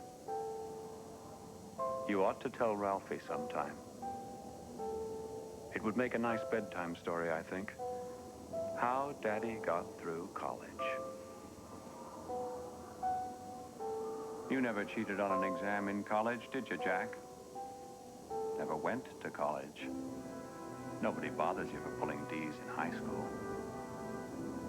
They still put you in jail for assault, though, if you get caught. You were lucky last year. You and Lucien Fournier and Alex Haber. Lucky boys. Shut up. That fella just rubbed you guys the wrong way, didn't he? Had kind of a lisp, and that blonde hair, curly like a girl's hair, not to mention the way he walked, still 3 against 1. Pool cues. Well, hardly sporting. I'm warning you, mister. The kid lost an eye. How about that, huh? You can go and see for yourself. He lives in Lewiston. He wears a paisley eye patch his sister made him. He lies awake at night and listens to the cars on Lisbon Street and the live bands from the bottle clubs and prays to St. Andrew to bring back the sight in his left eye. Still, he had that swishy way of walking and that lisp. And you guys kind of liked the way his hair looked all around his face like it was. Although you'd never say it to each other, would you? Kind of turned you on. All right, that's enough. Kind of made you wonder what it might feel like to run your hands through it. If you shut up, mister, I'll shut you up, I swear! Take it easy. Take it easy. There's another bedtime story for a stormy night. I can see you in bed with your arm around your little boy saying, Buster, Daddy wants to tell you how he put the nasty queer man's eye out with the All right, now, that's enough!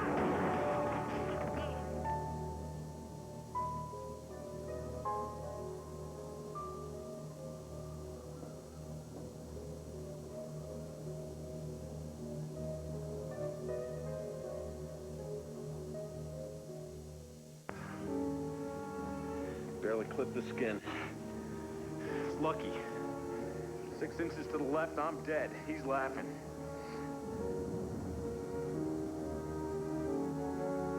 Here.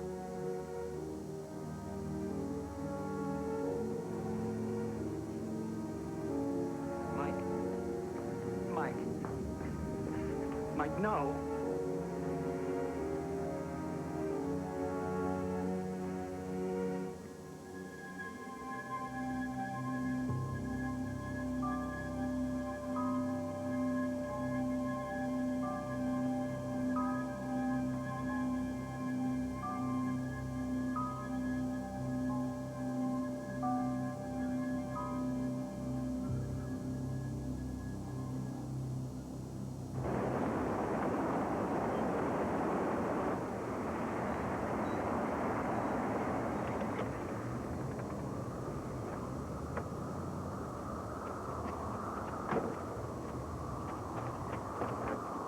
Will Mike's insurance cover that, Robbie? Come on, let's get inside.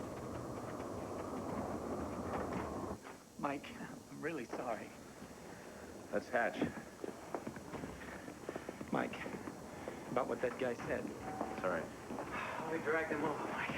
All right, what's going on here? Robbie, I wish I knew.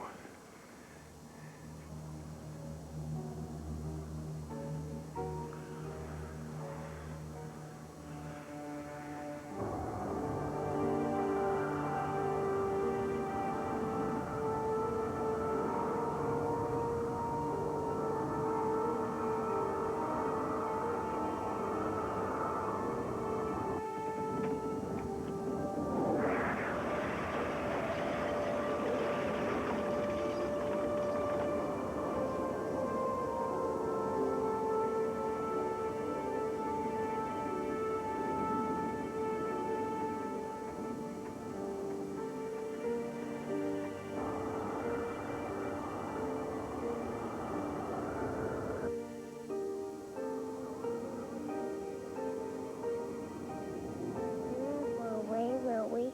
Like the house of straw and the house of twigs? No, honey. The storm can huff and puff all night long. We'll still be safe down here in the basement. Is Daddy safe? Yeah, safe as can be. He might not the background jokes and hurt us, will he? No, I promise.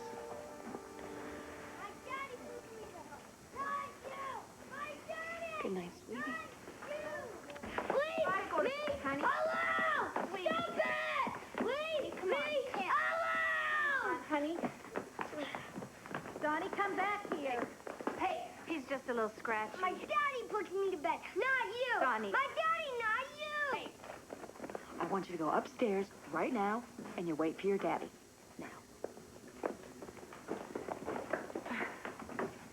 I'm sorry, Molly. I guess I thought he was ready, but he's used to having his dad tuck him in. It's fine. It's probably better that he stays up. I think Buster is still running around upstairs. They can play tag and fall asleep in a corner somewhere. As long as he didn't disturb anybody. Nah, they're out like lights. I worry about Donnie sometimes. I mean, I love him, but I worry about him, too. Sandy, they all go through stages. I mean, Don may have his unlovely moments now, but in the end, he'll be fine.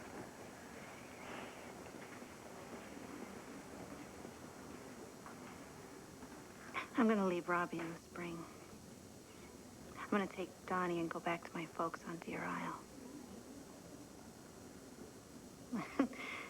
I didn't think I'd made up my mind for sure, but I guess I have. Oh, Sandy.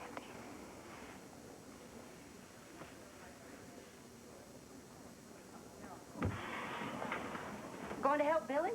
Yes, ma'am. See if there's any oatmeal on the very back shelf. And tell Billy to remember the juice. Oh, I imagine he don't have any problem in the juice department, does he?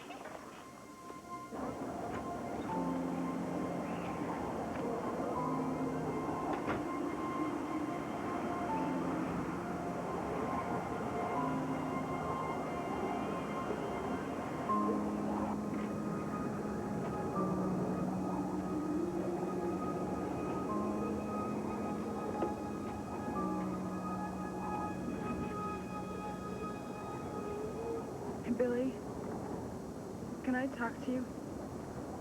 Yeah, I guess. Why not? Billy, I just... True what he said?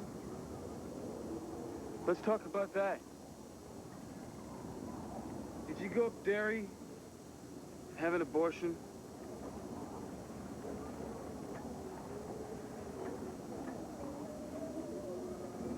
I guess that's all the talk we need, isn't it? I guess that says it all. Well, don't you want to know why? Not particularly, no. It was our baby, and now it's dead, I guess. Really, that's all I need to know. All right, so you asked me one. Now, I'll ask you one. What about Jenna Freeman? What about Jenna Freeman? Why do you ask about something that you already know the answer to, Kat? Maybe to wipe that little minister look off your face. Yeah, I knew. Biggest tramp on the coast, and you chasing her like she's on fire, and you want to put her out. It wasn't like that at all. Then what was it like? Billy, tell me. You know, I don't understand it, Billy. You know, I never told you no. Never once did I tell you no, and still. God, Billy, how many times a day do you itch? What about the baby? The one I had to hear about from a complete stranger and in front of half the town. I knew who you were running with, Billy. Don't you get that? I mean, how was I supposed to trust you to do the right thing? I mean, how was I supposed to trust you at all? Do you know what it's like to find out that you're pregnant 1 week? And that your boyfriend is spending his afternoons with the town pomp the next? Hey, that baby was half mine. And you decided to go up to dairy, and you murdered it, and it was half mine, Kat. Yeah, sure. Now that it's gone, it's half yours.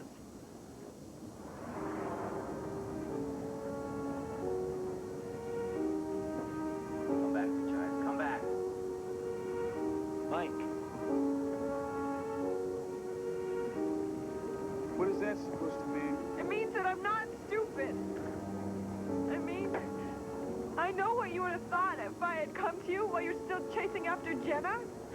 Little bitch just got herself pregnant so I wouldn't get away. So now you've done a whole lot of my thinking for me too now, huh? You obviously haven't been doing much for yourself these days. What about the baby? The one that you murdered? How much thinking did you do for a baby, Kat? Why don't you do us both a favor and get out of here? Just go. I'm really tired of listening to you. What's he doing?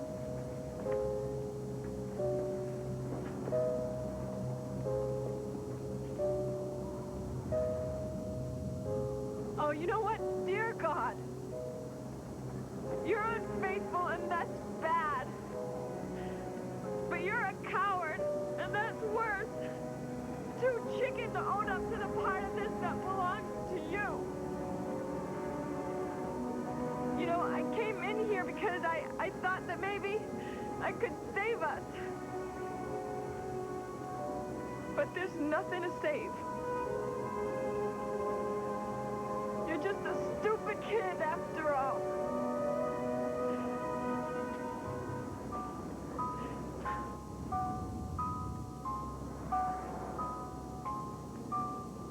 What are you doing, sir? You mind telling me?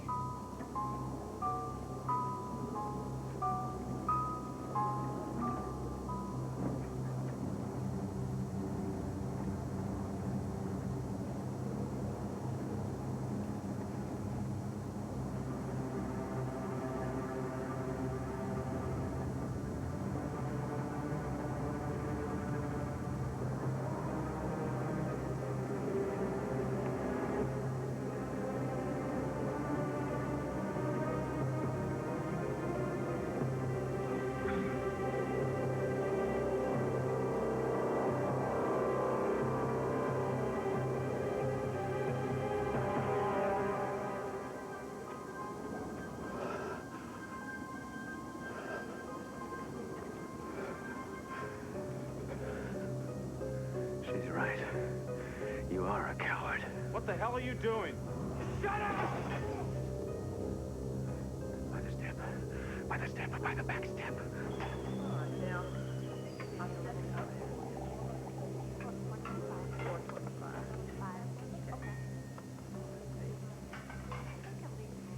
Just may you not. I hope.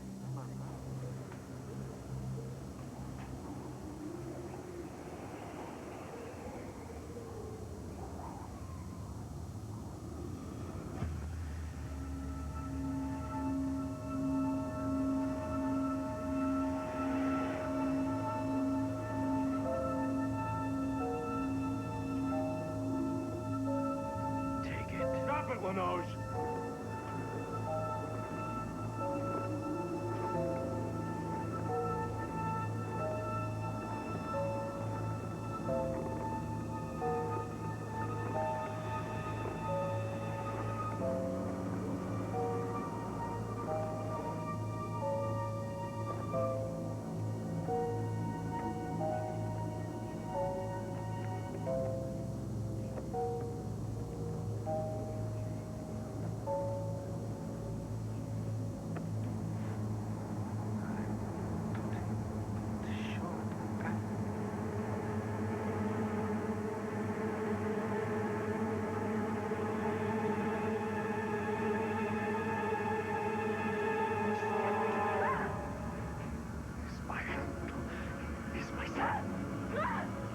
Stop it, Lanoge!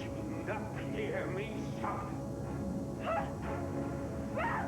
Just give me over and pull me out.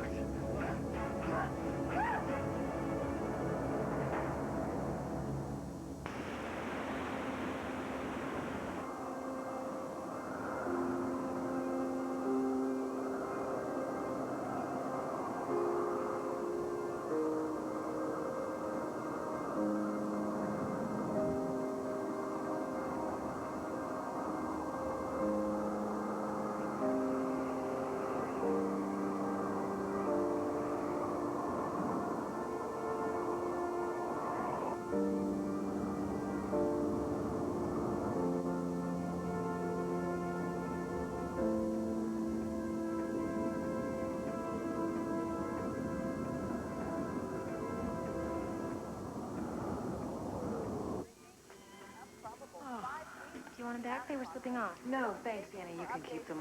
Those things I always end up falling asleep listening to Schubert on my fillings anyway. Why don't you give Johnny a hand, Johnny? At this time, storm and deep continues to build with great concentrations of snow in the coastal and central areas. Channel 7 finds the numbers almost impossible to believe.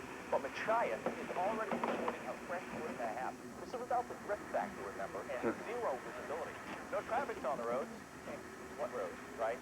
Conditions in Bangor are nearly as bad. What are they saying? Howl and blast, followed by blast and howl. Such conditions to continue through tomorrow and into tomorrow night when finally things are supposed to start quieting down. Power's out from Kittery to Millinocket. Coastal communities are cut off. This island, guys, forget it. So what's the matter?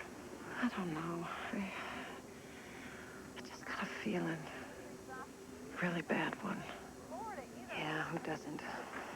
Martha Clarendon's murdered. Lloyd Wishman kills himself. Storm the century right over our heads. Who doesn't have a bad feeling? I think it's more than that.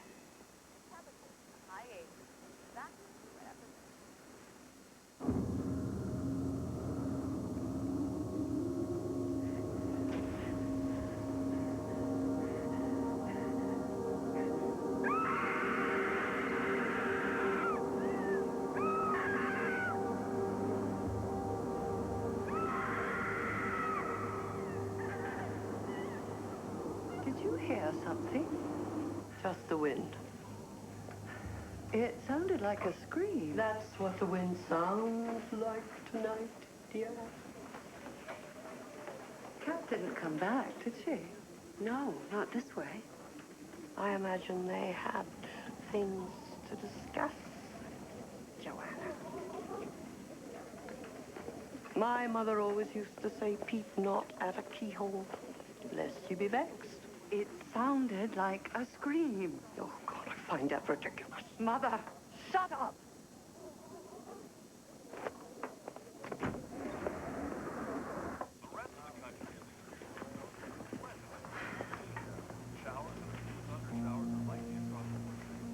When I get these feelings, I trust them.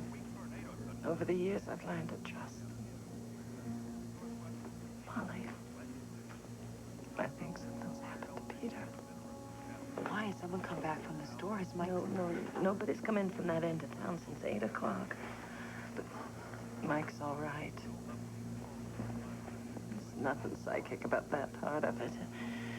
I picked up a couple of broken transmissions on the radio. Once it was Hatch, and once I'm pretty sure it was Mike. Saying what? Talking to who? With the antennas blown down, it's impossible to tell. Base unit to base unit, it's just voices. I imagine they're still trying to raise the stadium in Chias. So you haven't heard from Peter, so you can't know. No, but somehow I do. I know it. There's a state of snow emergency in central and coastal Maine. Molly, if I can get Lucian Fournier to stop fiddling with that TV and take me down to the constables on a snow machine, can you mind things here? Unless the roof falls in, all it amounts to is saying that everything is fine, and breakfast is at 7. We still need folks on the serving crew and to clean up after. The work's mostly done for tonight, thank God. People have already started going to bed. Okay. All right, just,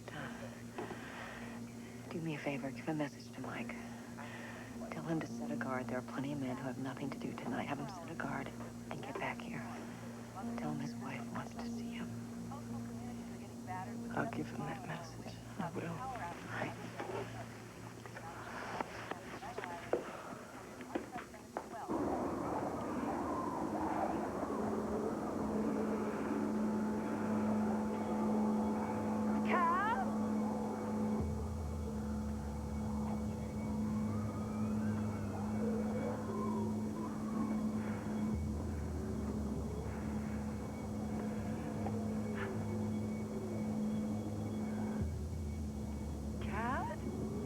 What happened? I covered him up. He wouldn't want people to see him like this, so I covered him up. You all right there, Molly? Fine. This is going to be one to tell your grandchildren about. Already is. I covered him up because I loved him. I think it was the cane with the wolf's head that made me do it. I wouldn't touch it if I were you. I loved him, and now look. I went and killed him. A little teapot, short and stout. Here is my hand. Here is my spout. Oh my God. Don't you dump me in the snowbank, Lucian Fournier. No, ma'am.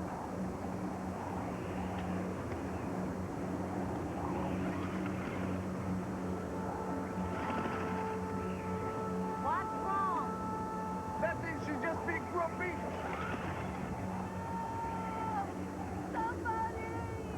Help! Joanna, what's wrong? Billy! Dead! Back there! Katrina Withers killed him! Cat? She's sitting in the corner. I think she tried to tell me she hit him with a cane. There's so much blood. When I left, I think she was singing. Are you really saying Cat Withers killed Billy Sold? Are you sure, Joanna? Are you sure he's dead? She covered him with a tarp, but I'm sure there's so much blood. We better go back and look. I can't go back there. She's in the corner. If you could have seen the look on her face. Lucian, can I drive this thing? If you take it slow, sure. Yeah, I'll take it slow, believe me. Joanna and I'm going to drive down the street, talk to Mike Anderson, aren't we, Joe? You bundle up now. Get a couple of guys and go out to the supply shed and see what's what, okay? Don't broadcast around here? I haven't a clue.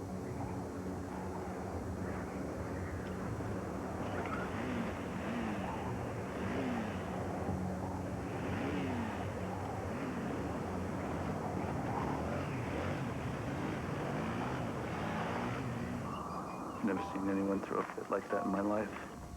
No ID of any kind? No ID, no money, no wallet, no keys, no nothing. Just no clothing tags, not even on his blue jeans. It's just here.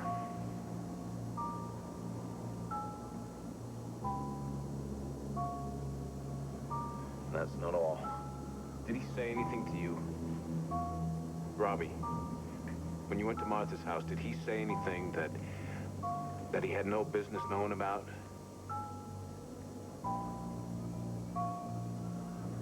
Robbie. He did, didn't he? He said something about my mother. You don't need to know. I don't think he's human. Neither do I. I don't know what he is.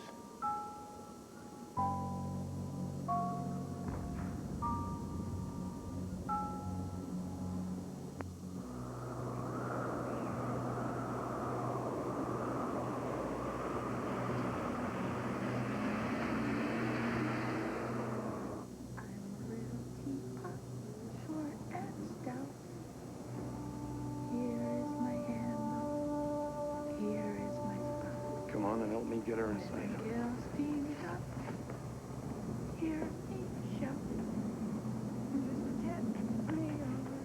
That fit he threw. What was that all about?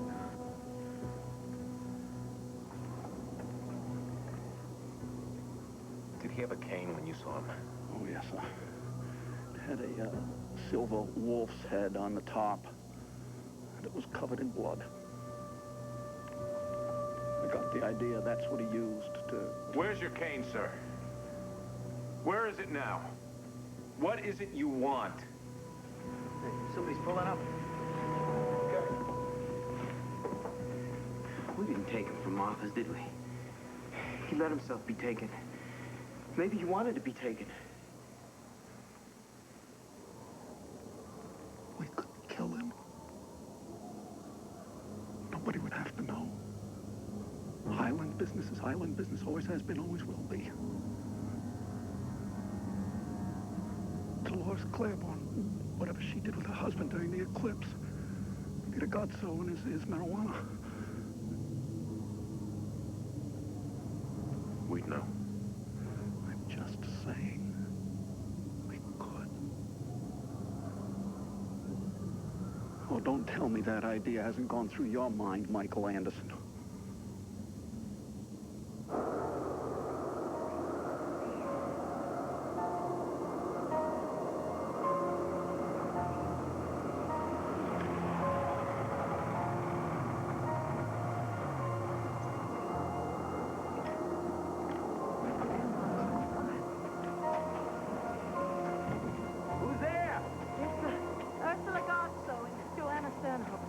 We need to talk to Mike.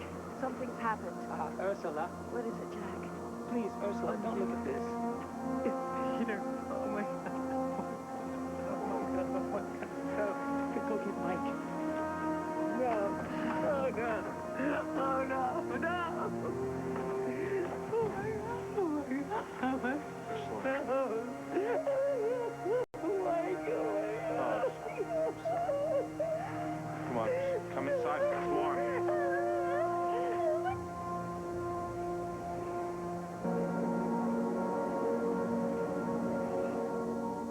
Knows you're supposed to do that, Mrs. Hatcher.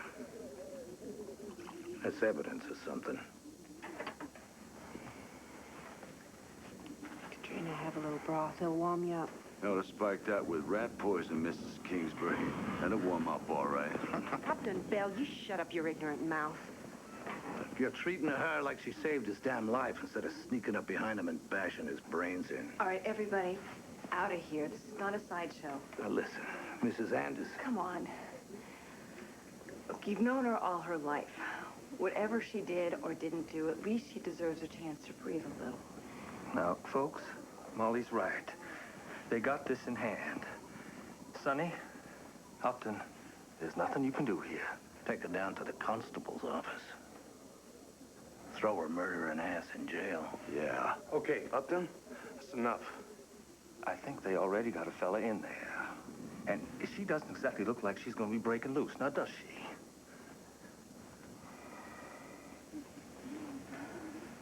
Yeah, well.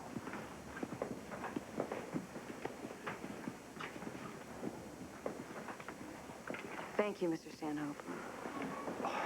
Not a problem, Molly. Have you seen my mother? I think she's getting ready for bed. Say there, Cora, it's just like camp, ain't it? We should put a bed sheet up on the wall and show cartoons.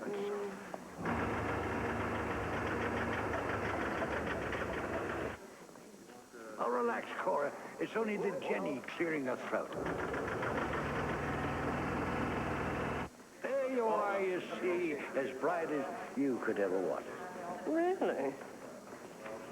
Cora, as friendly as ever.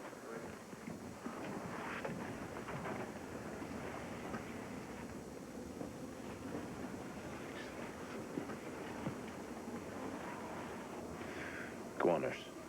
It'll warm you up. I don't think I'll ever be warm again.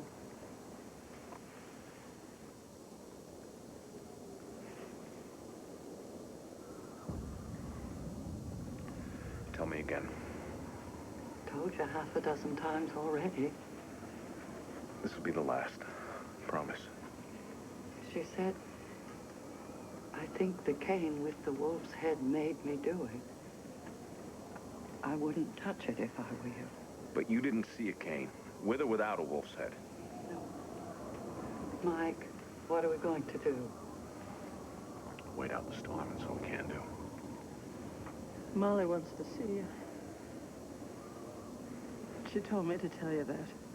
Said for you to set a guard and get back to her. Said that you could have as many men as you need. None of them are doing much tonight anyway. That's true. Hatch, can I see you outside a minute? Just want to talk to you. Be okay? Yes.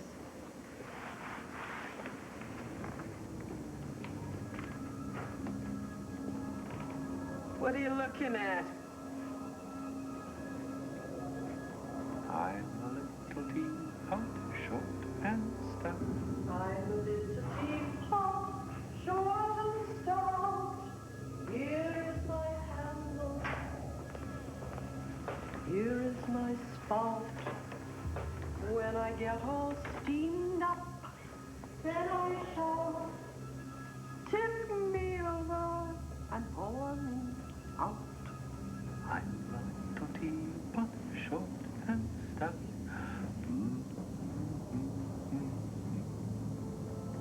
He's totally crazy. He's gotta be.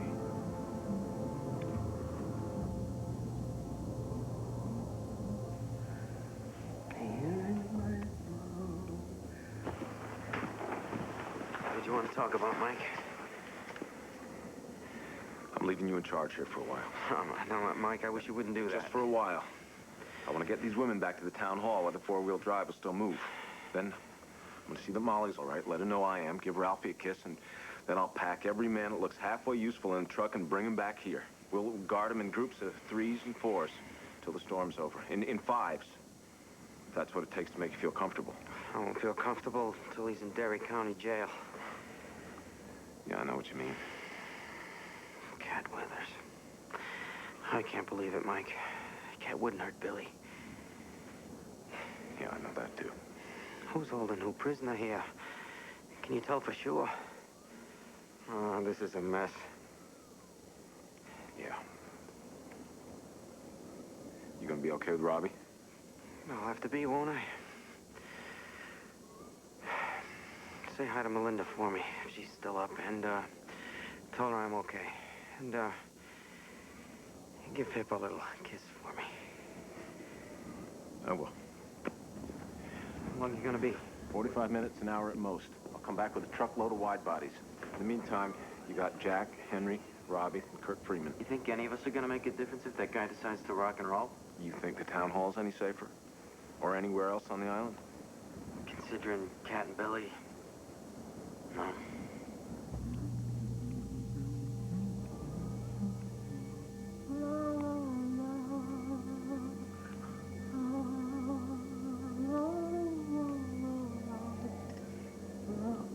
Drat.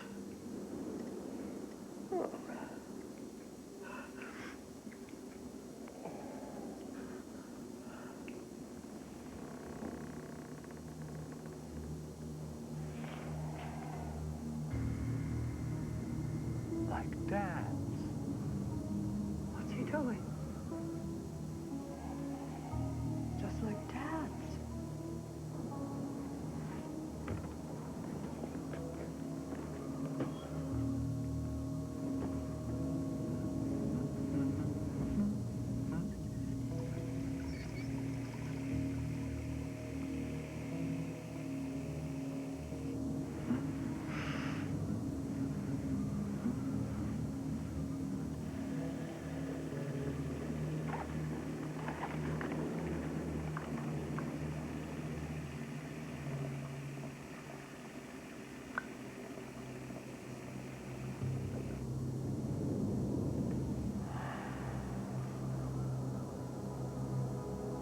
Go on, Mike. Go on. We'll be fine. And tell your son his friend from the market says hi. How do you know so much? What the hell do you want? Hatch! Why don't you pair up with someone and spend the time while I'm gone in here with him? The others can go out and be in the market, and you can adjust the mirror so you can look back in. Hey, you don't want him to get all of us at the same time, do you? Well, it's a plan. Ladies, let's get back to the town hall. Mike. Peter will be all right out there, won't he? Yeah. When this is over, we'll see to him proper like we always do.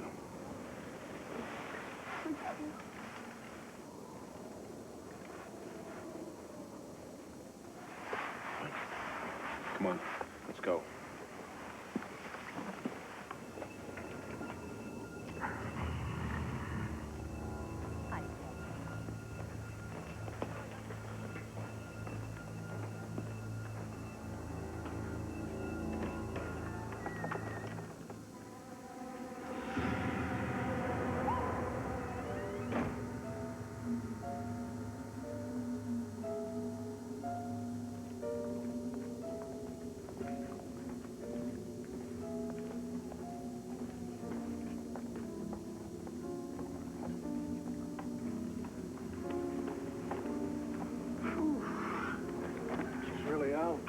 Very light sleeping pills.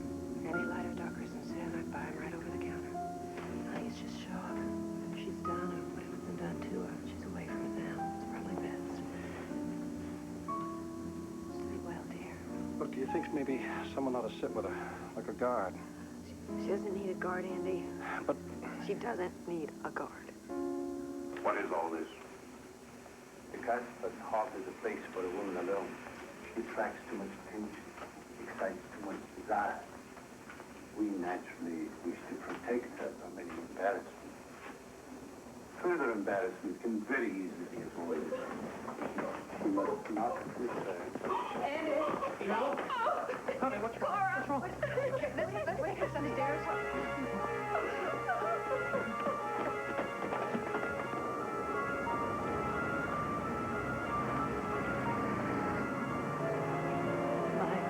I'm so scared. I am too.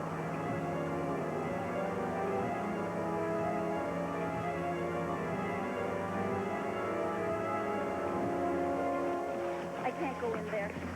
I'm sorry, I can't take any more. Sandy.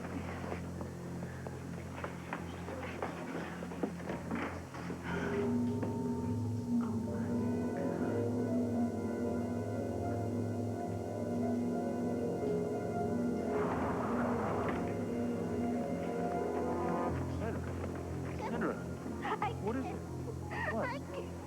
Go ahead. Hey, it's all right. It's okay. Thank you. What's wrong?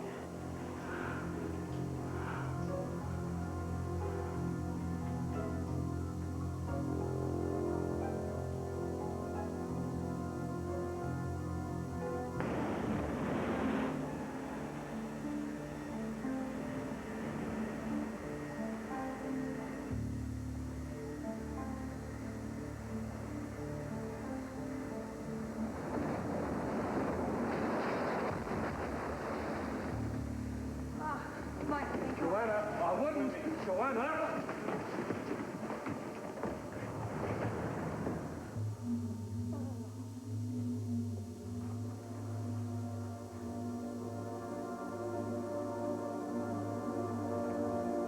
Oh, help me.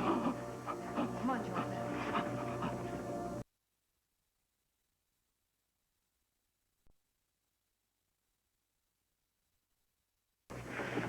Come on, Joey. Andy, borrow you for a minute? Buddy, you okay?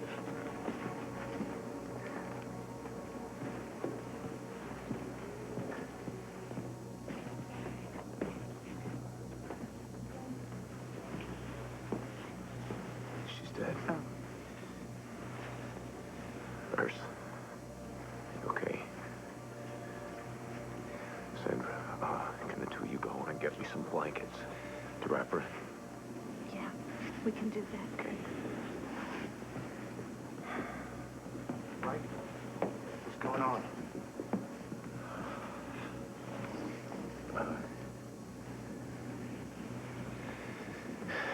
Billy Soames. You're sure he's dead? Yeah. Why? Old Mrs. Stanhope is dead, too. And the ladies are... She died. Heart attack? Stroke? Suicide. Is Billy still out in the shed? Yeah. It seemed like the best place to put him. We covered him up. Andy, you and Sonny, go and cover up Mrs. Stanhope. Take her out, put her with Billy. Use the back door of the meeting hall. I don't want people seeing a corpse go through there if I can avoid it. What about Jonas, the boy? I seen him downstairs just getting ready to turn in. Well, let's hope he does. His wife can tell him about it in the morning. Upton Bell. Sir. I want you to go downstairs, find 5 or 6 of the men that are still up. Guys who look like they could walk through half a mile of deep snow. If it comes to that, without having a heart attack. Tell them to come up here. Don't tell them anything, except I want to talk to them, okay? Yes, sir. Mike.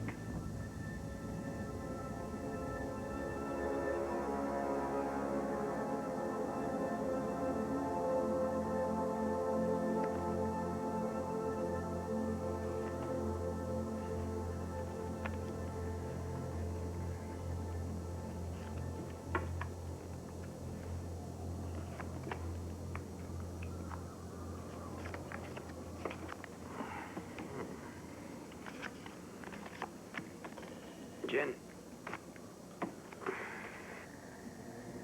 Where is Robbie? I want to see my Robbie. Where are you? He said he'd be here. I don't want to die without seeing him again.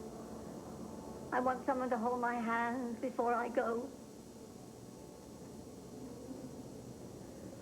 Robbie, where are you? Where are you? I want to see my Robbie. He said he'd be here. Oh, Robbie, where are you? I think my town's had enough of you. Oh, Jack, you're winning as usual. Kurt, maybe luck will change on the next hand.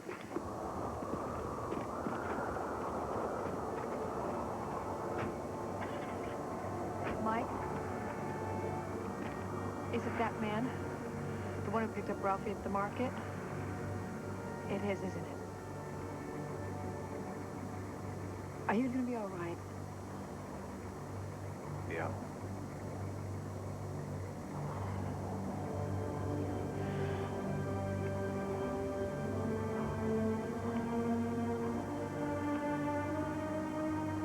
That man is never going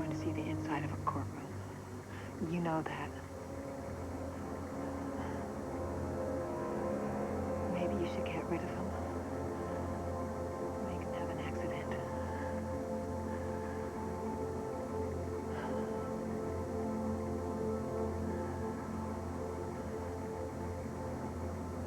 Better get back inside before you freeze your tail off. Come back to us. I will.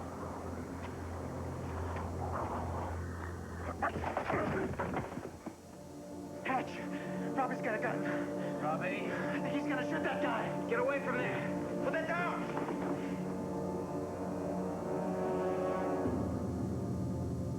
Robbie, why? Why didn't you come to me? Robbie, don't! Why did you let me go and die with strangers? You'll just stand there, help! Robbie, what are you doing? Why did you leave me to die alone? Robbie! I waited for you, Robbie. I'm still waiting for you. Down in hell. I'm waiting for you. You stop. Or I'll shoot. With that? Robbie. I'll be waiting for you in hell, Robbie. And when you get there, I'm going to eat your eyes over and over. Because hell is repetition. Born in sin? Come on in.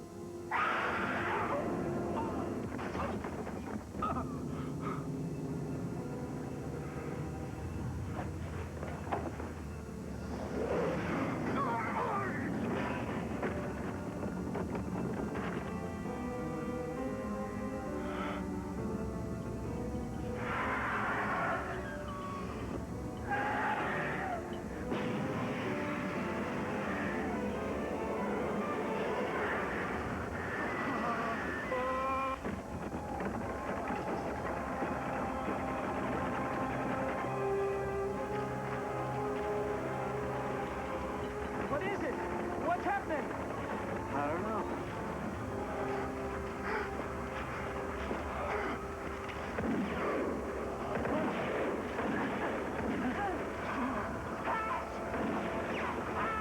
Hatch, maybe you shouldn't. Jack.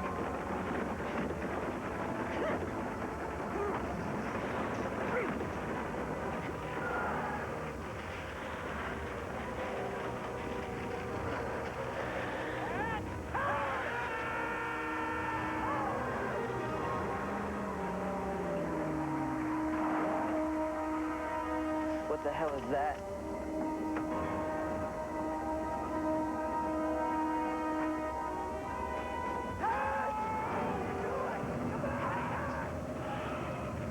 What are you doing?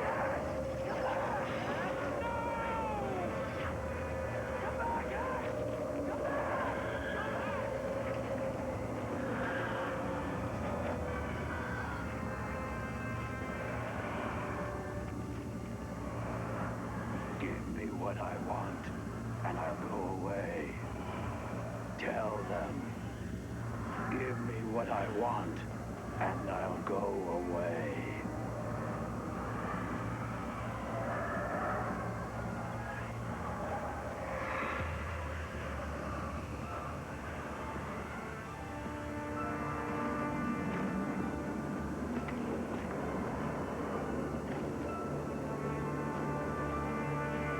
What happened? I don't know. Where's Hatch?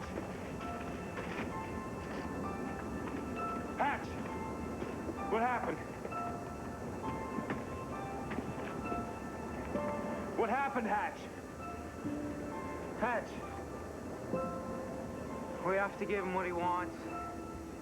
If we do that, then he'll go away. He'll leave us alone. And if we don't,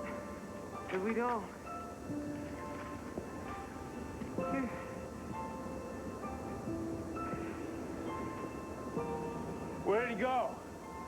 Out there. think of the storm.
How are we supposed to see anything in this?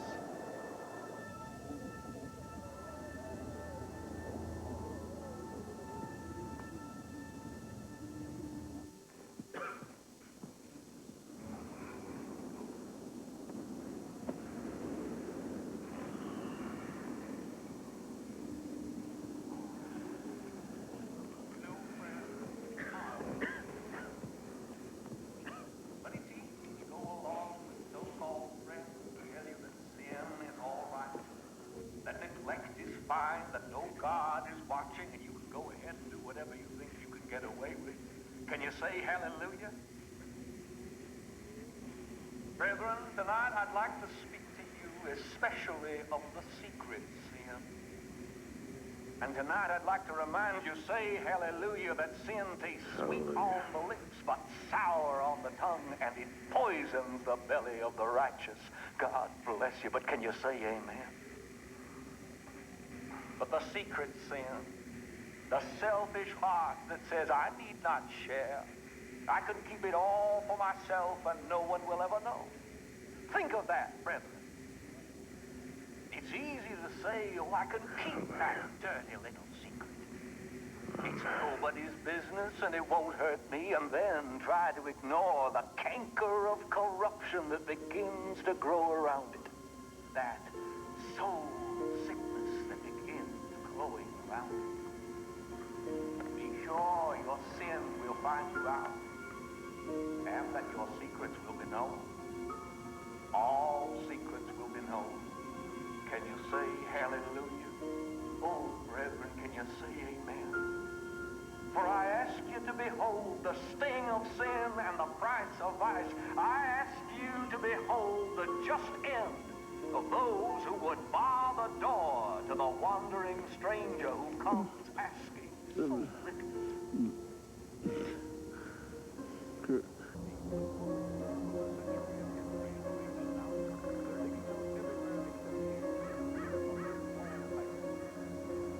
Scrap of land off the coast of Maine and home to about 400 souls, according to the last census. About half the island's population sought shelter on the mainland when it became clear this storm was really going to hit, and hit hard. But nearly all the rest, 200 men, women, and young children, are gone. The exceptions are even more ominous and distressing. The United States Coast Guard has recovered 4 corpses so far. 2 may be suicide, sources say. But the other 2 are almost certainly murder victims, bludgeoned to death by what was probably the same blunt object. Baffled police are asking themselves one question over and over. Where are the other residents of Little Tall Island? Where's Michael Anderson, who owned the island's market and served as Little Tall's constable? Where's 14-year-old Davy Hopewell, who was at home recovering from a bout of mononucleosis when the big one hit? Where's Robert Beals, the town manager? No one knows. There has only been one case like this before in all of American history. This is how the village of Roanoke, Virginia looked in 1587, when everyone disappeared. every man, woman, and child. A single possible clue was found, a word carved on a tree, the word Croton. The name of a place, a misspelling, a word written in a language lost over the centuries. No one knows that either. Police continue to assure reporters that a solution will be found, but even they cannot deny one essential fact. Hope is dimming for the missing residents of Little Tall Island. Evidence suggests that most or all of the islanders spent the first and worst night of the storm here, in the basement of the Little Tall Island Town Hall. After that, no one knows what really happened in Roanoke in 1587, and what happened here on Little Tall Island in 1989. We may never know, but I know one thing. Davy, you're too damned short to play basketball. Sure, your sin will find you out, and that your secrets will be known. All secrets will be known. Can you say hallelujah? Oh, brethren, can you say amen? For I ask you to behold the sting of sin and the price of vice. I ask you to behold the just end of those who would bar the door to the wandering stranger who comes asking so little.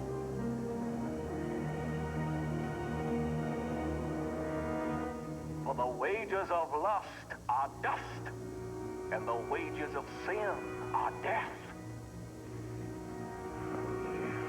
For if the supplicant is turned away, and the seeker given no respite, shall not the hard-hearted be sent hence?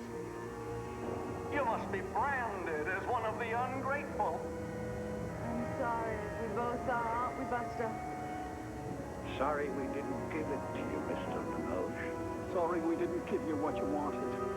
You must pay.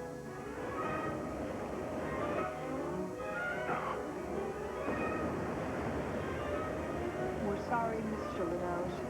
Help, Daddy! No. Mom. We should have given you what you wanted.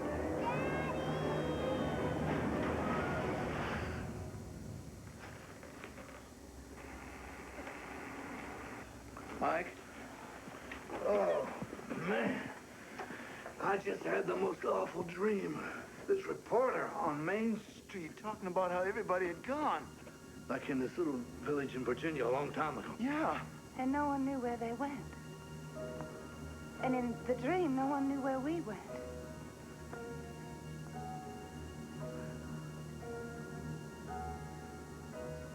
They're all dreaming it.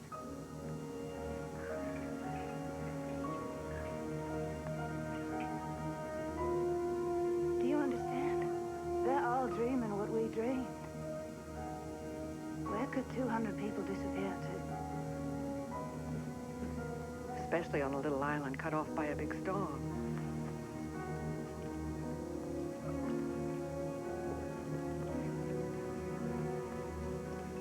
Into the ocean.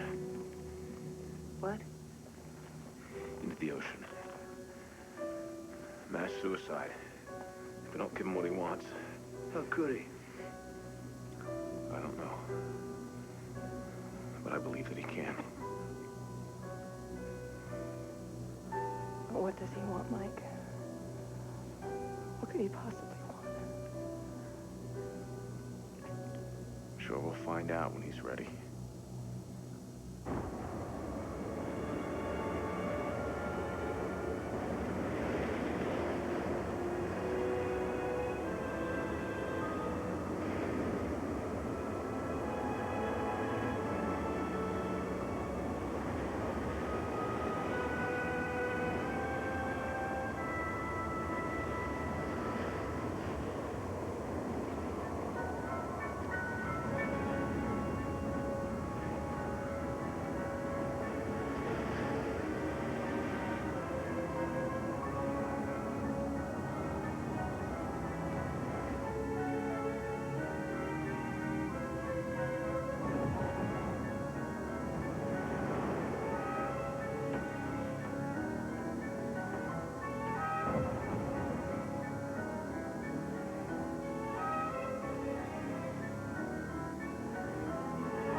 think the lighthouse is gonna go.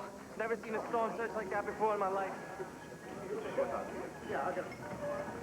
Folks. Now, folks, if you go outside, stay close to the building. Remember, we've got whiteout conditions.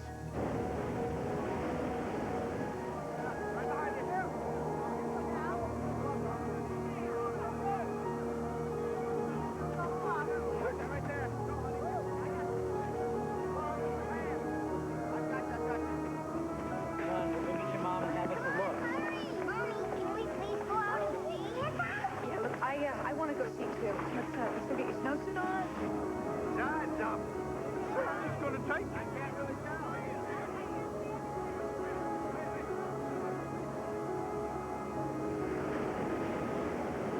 Mike, you think she's gonna go?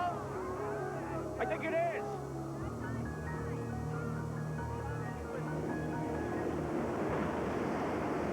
I can't see a thing. It's a damn whiteout.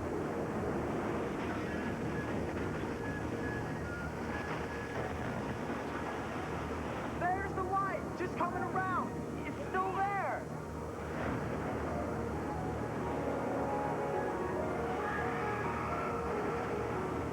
She's going. My God, she's surely going.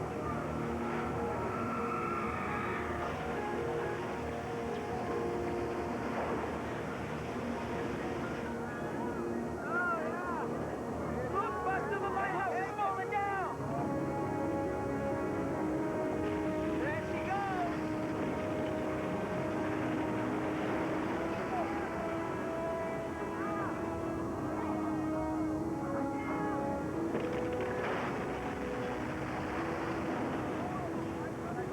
Where's the lighthouse, Daddy? Is it gone? That's right, buddy. The lighthouse is gone.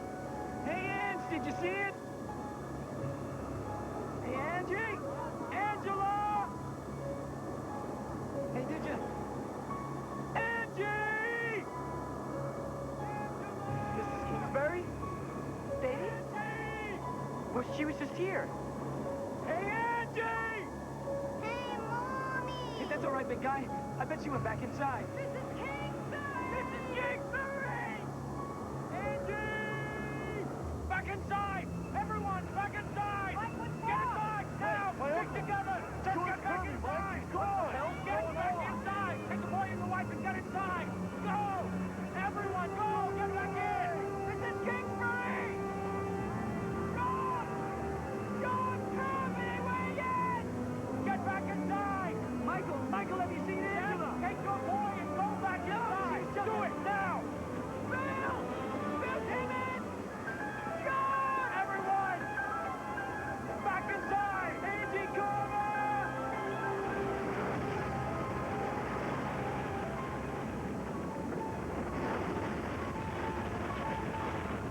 Daddy, we left Mommy outside. Come on, big guy. Mama's fine.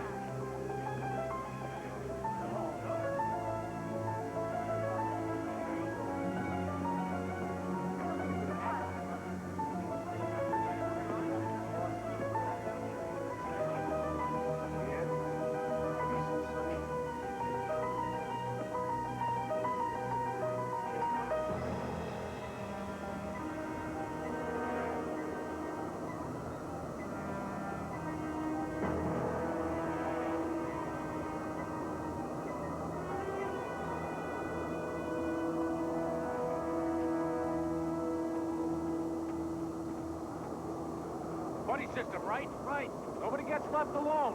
Be careful, you guys. You better believe it.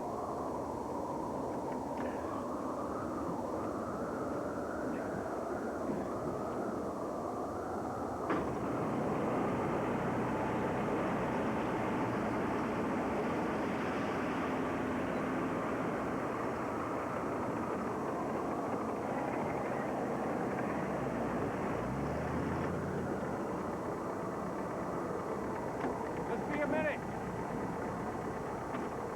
Get back in and stay warm. I'll be fine. Buddy system, remember? Okay, come on.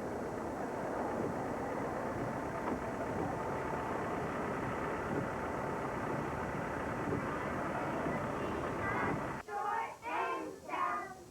Here is my hand.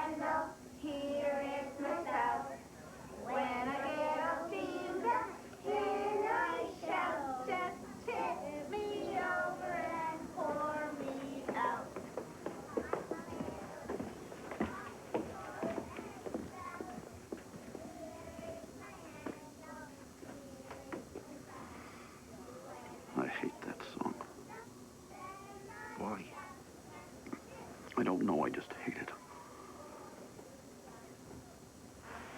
So how has Jack Carr been doing? Quieted down some. It's just a good thing the women got the kid out of there before he cracked. There ought to be a search party made up to look for Angela and them others. If Alton Hatcher won't lead it, you could. And if the search party doesn't come back, what then? What we do, we send out another? Well, we can't just sit here. Sure we can, and that's just what we're gonna do. We're gonna sit here, and we're gonna wait out this storm. Pardon me, Fred, I need a coffee. I was just thinking we ought to do something. Robbie!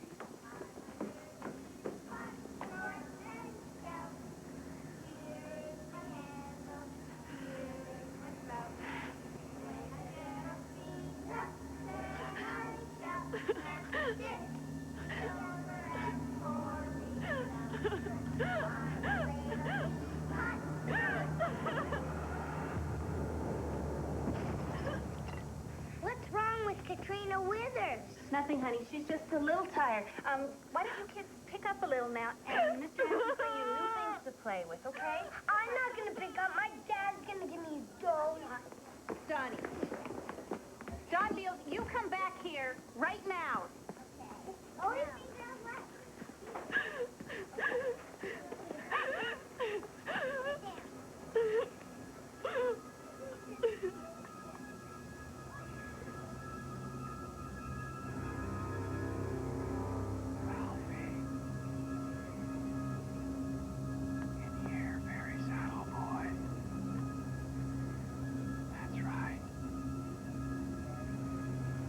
that's right?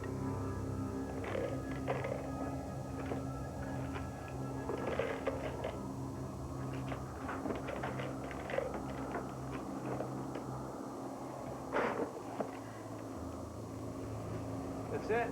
Yep, should do. Let's,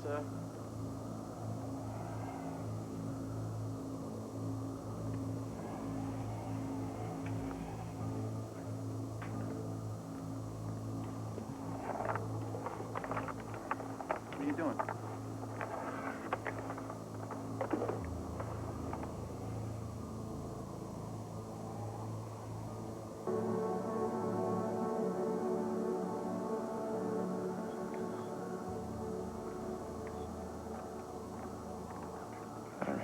Umar.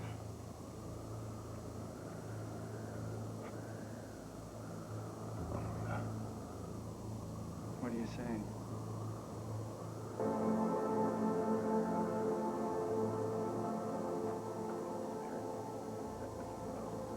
And with demons inside him. And he lived among the tombs. And no man could bind him, not even with chains. And Jesus cast out the demons into a herd of pigs that ran into the ocean and drowned themselves. But before Jesus cast the demons out, he asked their names. And the thing inside said, our name is Legion.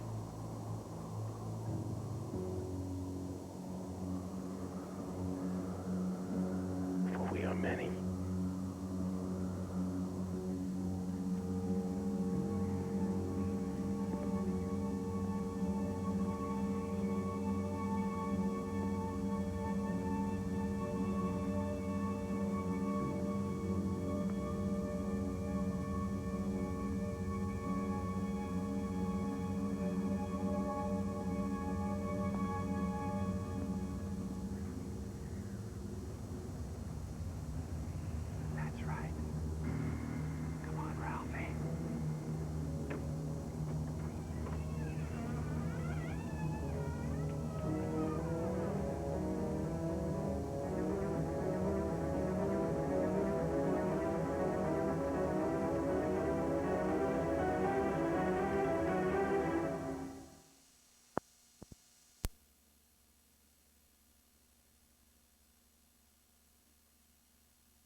Music Center for Children in Bosnia We all know in the United States, because of the argument about the U.S. position on landmines, that this young, dynamic princess had an enormous effect on government policies in terms of getting them to try to sign the Universal Declaration against landmines.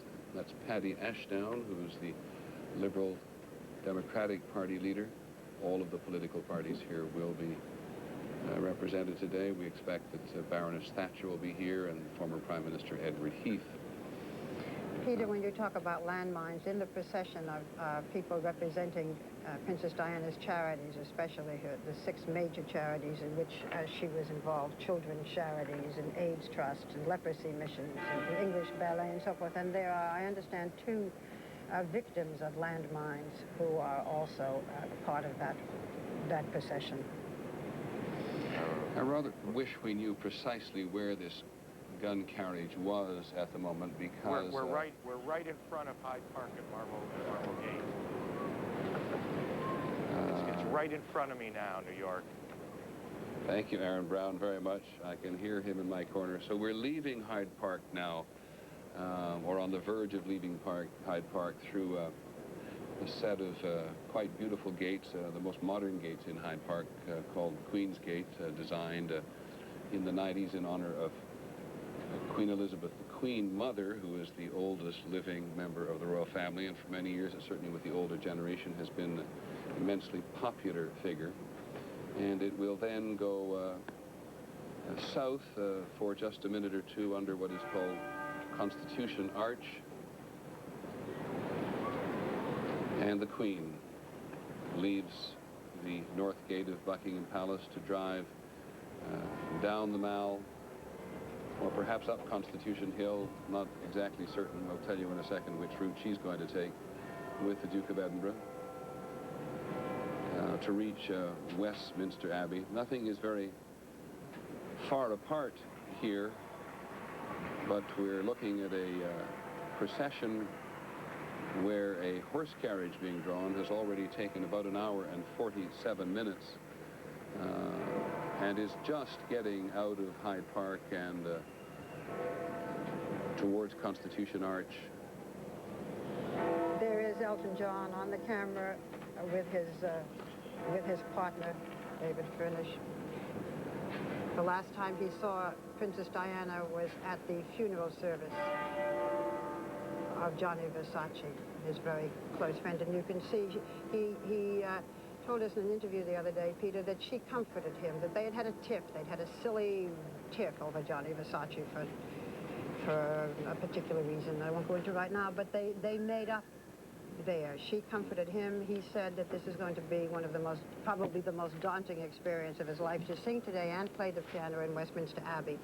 But she kept her control with him, and he said he will do it for her. He has rewritten the lyrics of Candle in the Wind, which was originally written by Bernie Taupin and Elton John in memory of Marilyn Monroe. Now it's going to begin Goodbye English Rose, although, Peter, there was even some controversy over that it may be Goodbye British Rose, because it's more than just England, Scotland, Wales. Now, I'm going to speculate here a little bit, because we're watching the British Broadcasting Corporation's pool pictures. But what you saw leaving Buckingham Palace was not, I think, the Queen, but in fact was Prince Philip, and that the Queen and Prince Philip may be going separately to Westminster Abbey, and that small group of people there arriving on the Mall, I think, Andrew Morton, in the neighborhood of Clarence House and St. James's Palace, is a representative group of people who will join the procession and be able to signify to the world all of the various constituencies which felt they got so much hope from Diana: the AIDS community, the crippled community, the landmine community, the homeless community. Absolutely, and in fact, there was one charity, Aspire, which is for people with artificial limbs. They were going to send their officials, but there was a protest from within, and it's all people in wheelchairs now who are going along. And this, again, takes away from any kind of semblance of military ceremonial with the gun carriage. This is really back to what Diana would have wanted, the people that she cared for, that she wanted, people who are, in a way, disenfranchised from mainstream life. Andrew, she even went to places that no one would think of going. She went to every hospital for the criminally insane, didn't she? I understand. And she watched operations. She watched open heart surgery. She went to places that were, you know, not the common places that one would go in order to do good works. She went, for example, you're quite right, Barbara, she went to the Bull Ring, which is a place quite near here where all the homeless doss out.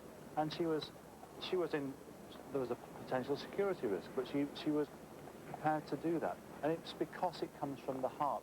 She saw herself as an outsider inside the royal family, and she naturally gravitates to the outsiders in our own community. And I think this is one of the most significant aspects of her life. And one of the most significant aspects of those people who came to pay homage to her at Kensington Palace. It wasn't the great and the good, it was ordinary people, people who don't necessarily have a voice, either in the mass media or in normal institutions. Of all the people we've spoken to and we've spoken to so many people since she was killed, one who impressed me above others was Baroness Margaret Jay, who we knew in the United States when she was at one point the wife of the British ambassador, but she became the first chairman of the AIDS Trust in Britain. At a time when so many people in the world were terrified of AIDS, and she was telling us on the air the other night that we have to think back to how frightened we were that AIDS was communicable in a variety of ways which we subsequently learned to be nonsensical, but that when Diana reached out to touch an AIDS patient here in Britain for the first time, it was practically revolutionary. It was a baby. Didn't she reach out for a baby? I was there. It was at Middlesex Hospital in 1987. It was a very moving moment. She just simply shook somebody's hands who had AIDS. It was something that the palace themselves were very nervous about her doing. They didn't want her to get into something which was then totally associated with the homosexual community, and they felt that it was inappropriate for her.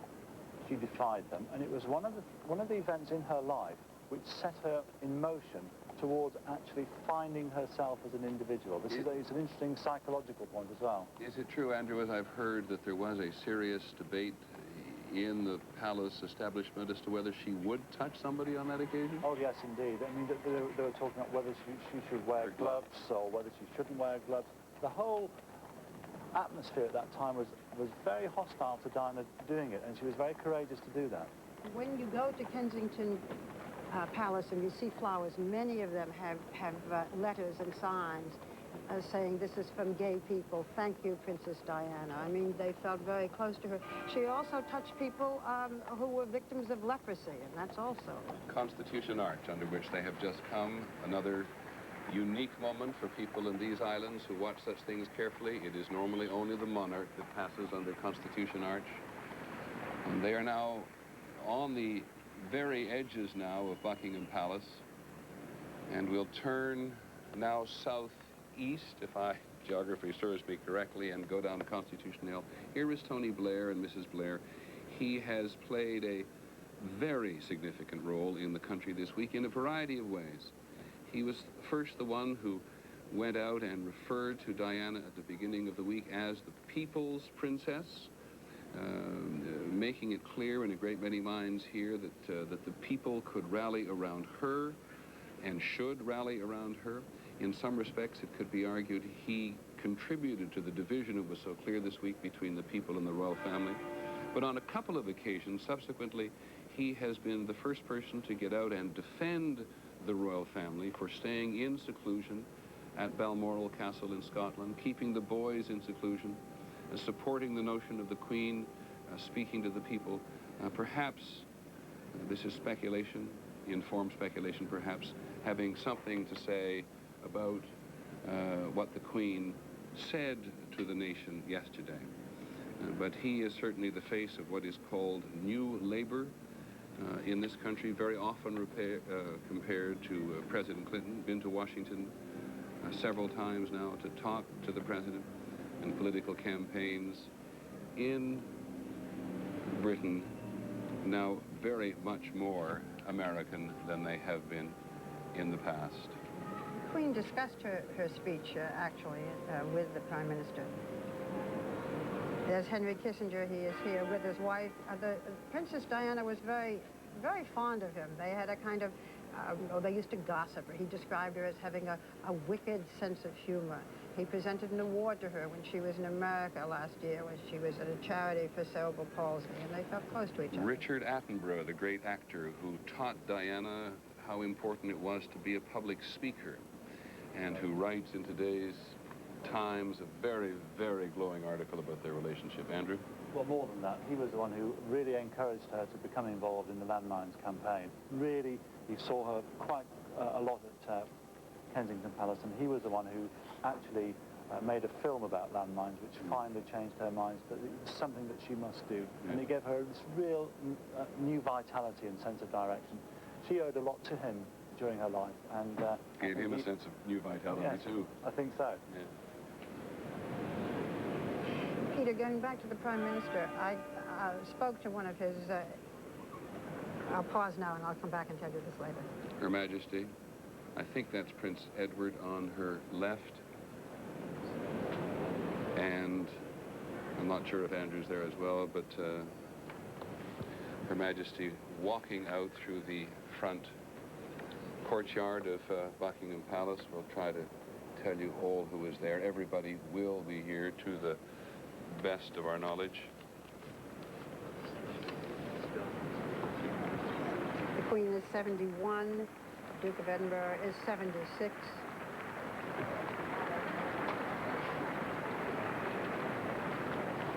There was some suggestion that in 2002, when she celebrates her 50th year of reigning here, that she would begin to turn some of her official duties over to Prince Charles.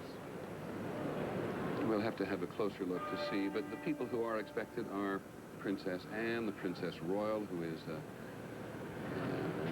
one of the members of the royal family who works terribly hard and doesn't get as much credit as some others think she should. Her son, Peter Phillips, has been very close to the two young princes. He's been with them all this weekend. He's 19 years old. He accompanied them on the plane. He was with them yesterday at Kensington Palace. Princess Anne's son is probably their closest relative near their age. But the royal family has made it very clear that on this occasion they do not wish to be the focus of attention. You will notice, if you stay with us, that when the service begins in Westminster Abbey, there will be no pictures of the royal family inside the Abbey. Or the Spencer family. A reminder of how, to what length some of the tabloid newspapers here will go.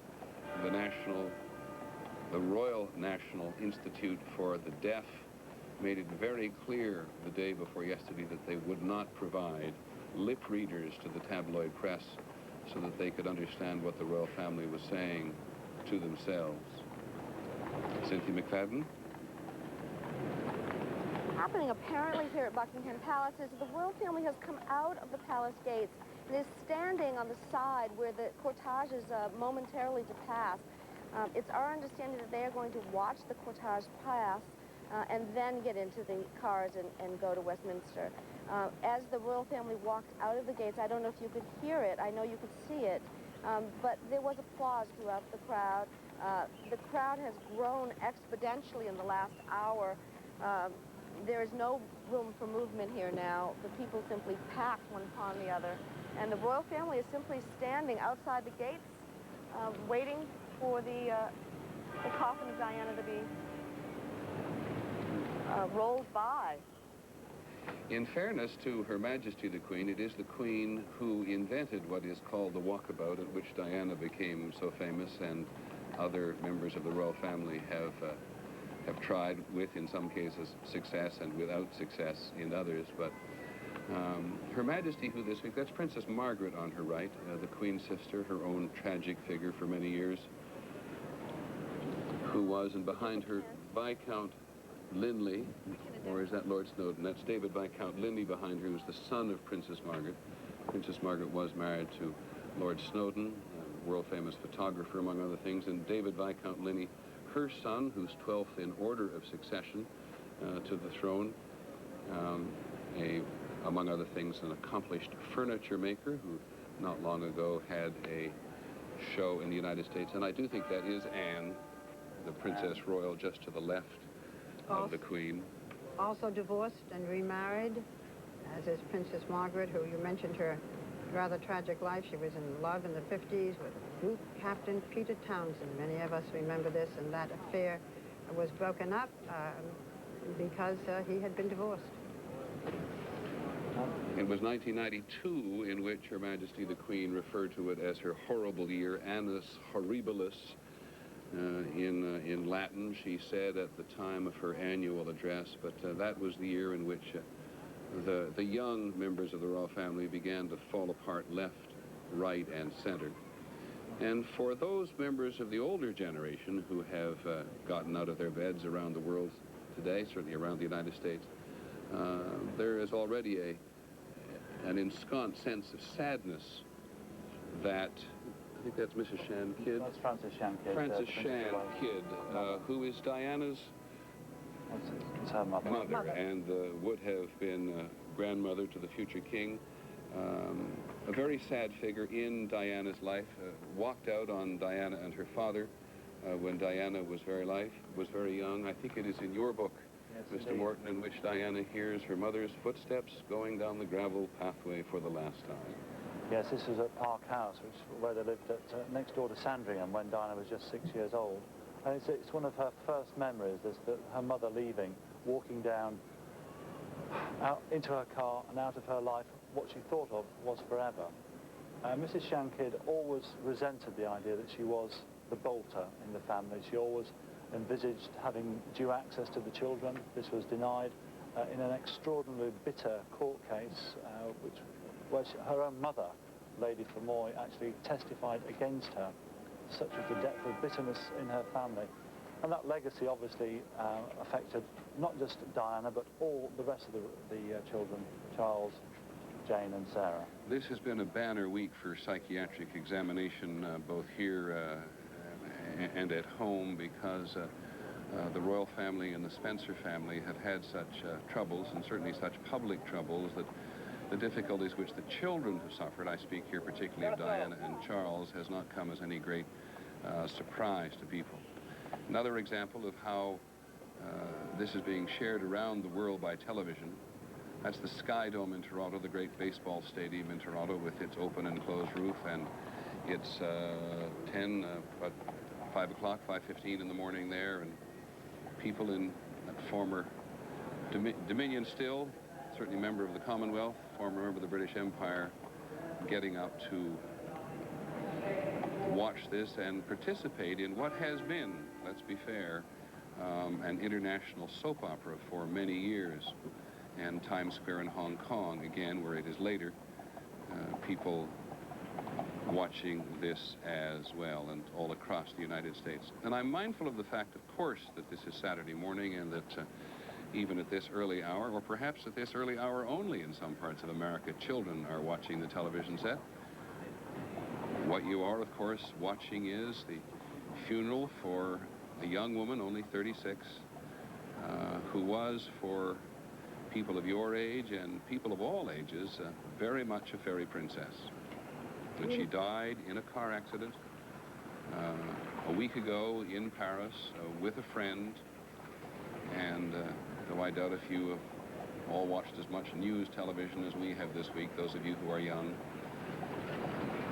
we have watched her life story played out on television this week, and now that is her coffin, buried in the flag, which is actually the monarch's flag, or the Queen's flag in this case, being moved very slowly, accompanied by soldiers, through the streets of London, the capital city of Britain, to the most famous church in all of the British, and certainly one of the most famous churches in all the world, Westminster Abbey, where there will be a very unusual ceremony to celebrate her departure. From that Westminster Abbey, we think one of the people about to arrive is Mrs. Clinton, who has come here to represent the United States, also come to represent the first family of the United States. The president intended to get up early and watch television, still on vacation. Barbara pointed out earlier that Mrs. Clinton and Diana were not particularly close friends, but very engaged they became, Barbara, on a couple of recent trips that Diana paid to Washington. Yes, and I think that there was a sort of simpatico, because Mrs. Clinton has also had her own problems and her own travail. Peter, you know, one of the things that people feel, and you look at the family, and you see now the Queen and Princess Margaret, is that finally, in the last few weeks, Princess Diana was happy. Everybody keeps talking about that. And when you go and you see the floral bouquets, as we have, there are many of them that say Diana and Dodie are together at last, together in heaven. There doesn't seem to be any resentment that, you know, that she died in this speeding car, but rather that at last she found happiness. This was the first relationship she'd had, really since her marriage, that she could be public about. Whether she was going to marry him, whether she wasn't going to marry him, sort of depends on who you talk to. Her closest friends say no, he hadn't proposed. She would never have done anything without talking to her son. Right in front of Buckingham Palace, the Queen bows her head. And I want to bring back in again Sarah Bradford. Sarah, you've one of the Queen's biographers. Try to help us understand what you think Her Majesty is going through this week. Well, I think immense sadness. I think regret at what has happened in the past. I think tremendous concern for William and Harry, who are, after all, the future of the monarchy, and who have been through the most difficult time over the past years, seeing their parents publicly disagreeing, having bitter fights, and finally divorcing. And now, just when things were perhaps getting more normal, this terrible thing happens for them. And so the Queen, as the head of the family, bears the major responsibility for them. And I think as she saw Diana's coffin pass, all these things went through her mind, many regrets for the past. And as she said, there was Diana, a warm, affectionate, smiling, exceptional person. Do you believe that the Queen will also feel a sense of guilt at the manner in which her own son has been raised and the cloistered way in which the crown has existed for so long, and especially now that she sees the public response to the public nature of Diana? Well, I think that in every family, when things like that go wrong, the parents do, or indeed should, question what part they've had to play in it. And when these first things became public, the divorces, the Queen turned to one of her closest friends and said, "What did we do wrong?" So she's certainly not above thinking that way. And of course, I'm afraid that there has been some responsibility there in the lack of communication between the different generations, which Diana was hoping to bridge when she married Prince Charles. We will have lots of time as the day continues to talk about the future of the royal family, but you hear the first skirl of the pipes now as pipers join this funeral procession. Let us listen.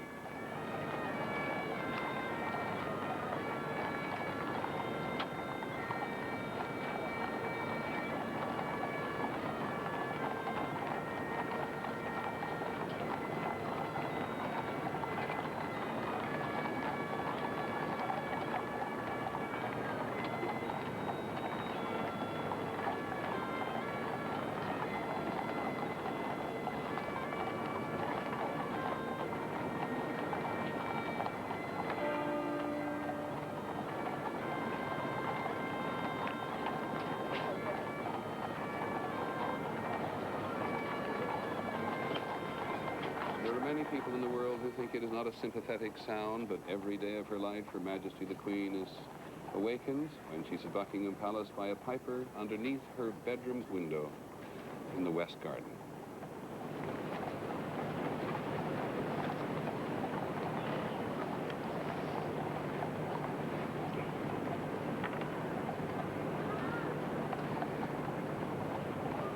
Anthony Holden, I don't want to detract from the sense of occasion at all. I don't think any of us do. But I have been struck this week, perhaps by the good taste of all of you who've done commentary in this country, but the reluctance or perhaps decision not to discuss what might call the sort of more reckless or darker side of Diana. I've heard people refer to her in the last several days as now Saint Diana. Is it your impression that this is how she will now remain, or will you in Britain now discuss her in a fuller way when she's buried? Peter, I think it's become clear this week that Diana was loved as much for her faults and imperfections as for her evident strengths and qualities. I think the reason so many people have fellow feeling is that she didn't hide it when she had a lapse of self-confidence. Her gaffes were all too public. It's what made her so human.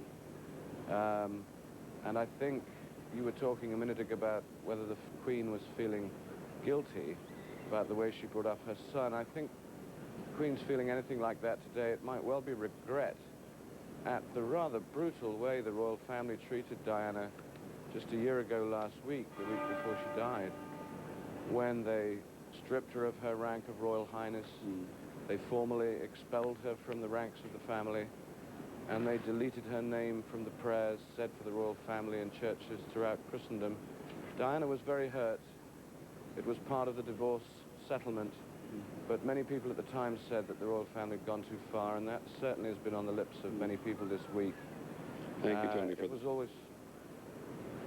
Sorry, I have to cut you off there for just a moment, just so I can perhaps help to identify for our younger people Prince Charles coming out. You're looking at the Victoria Monument just outside Buckingham Palace, and this is the beginning of the Mall.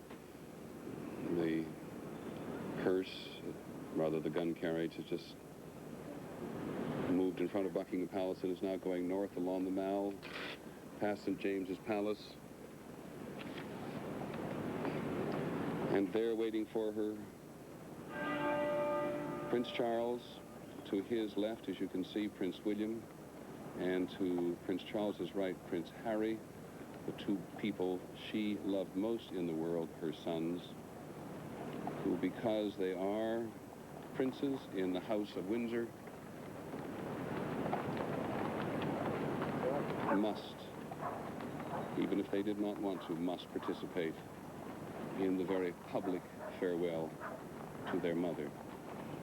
Peter, on the wreath, the very first wreath that is on the top of her coffin, the card says, Mummy, put there by her two boys.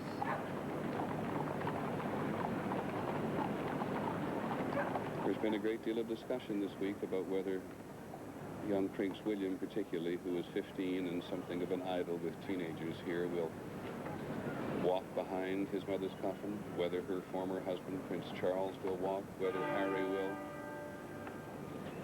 And earlier in the week, when there was such tension here, such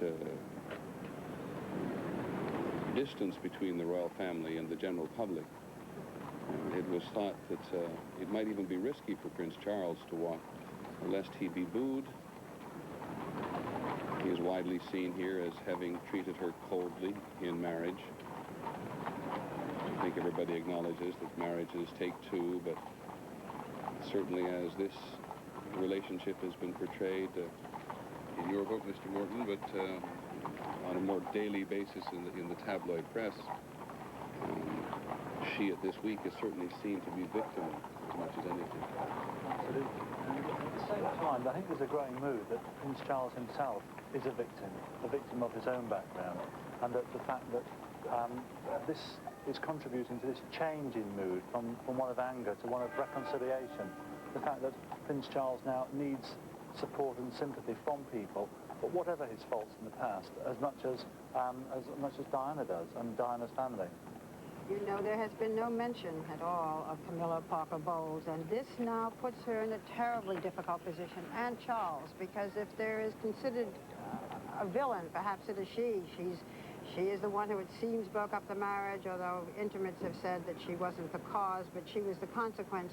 And now I think, and I don't know what you feel, Andrew, that it would be extremely difficult for him to continue that relationship. What does he do? Just as he needs the support most of this woman as his best friend, he can't be seen publicly with her anymore. It's a very untenable position. Let me first explain to some of our younger viewers who Camilla Parker Bowles is. She's a longtime friend of Prince Charles for many, many years. And when Princess Diana's marriage to Prince Charles was coming apart, Princess Diana gave a very famous interview to the British Broadcasting Corporation here in which she said there was a third woman in her marriage from the very beginning, and that was Prince Charles' friend, Lady Camilla Bowles, who was in fact married to a friend of Prince Charles. When the marriage broke up, Prince Charles, who acknowledged that he'd had a relationship during his marriage with Camilla Bowles, has certainly been comforted by her and been a longtime friend. She has not been seen in public. She was going to be seen in public this week had Diana not died. She has never met the boys, but I think, as you point out, Barbara, is out of the picture significantly for the moment. We'll come back to that if we may, Andrew. Indeed. She has acted with great sensitivity, though, certainly in the last week. And by the way, Peter, that famous interview, which you talked about, which was done by the BBC, and it was an excellent and very revealing interview. I learned yesterday that it had all been rehearsed and that the questions had all been planned in advance, so that Princess Diana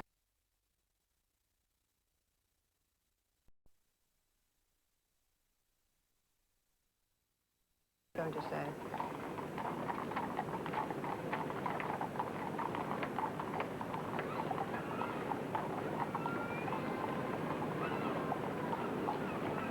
There is your answer. Prince Charles and his two sons.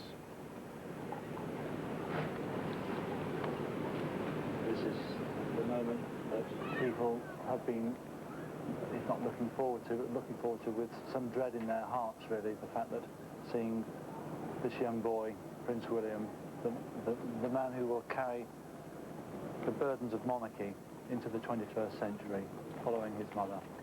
People knew of the bond between William and Diana. They'd seen the way that he was comforting her in her difficult times. And I think these are the poignant scenes which will now resound down the decades of history. This is the Mall, which leads from Buckingham Palace up to Trafalgar Square. This procession will not go all the way up the Mall. But you know, Andrew, I don't think that people really should be surprised.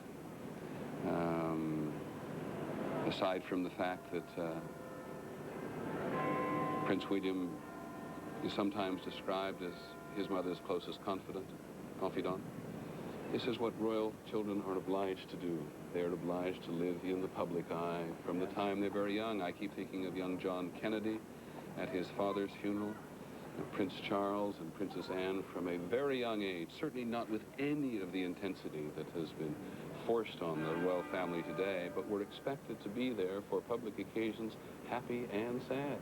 You're absolutely right, Peter. In fact, in the old days, there was no such thing as a private life for a monarch. The whole idea of the Privy Councillor, which is a great office of state, was because the individual had access to the king's privy.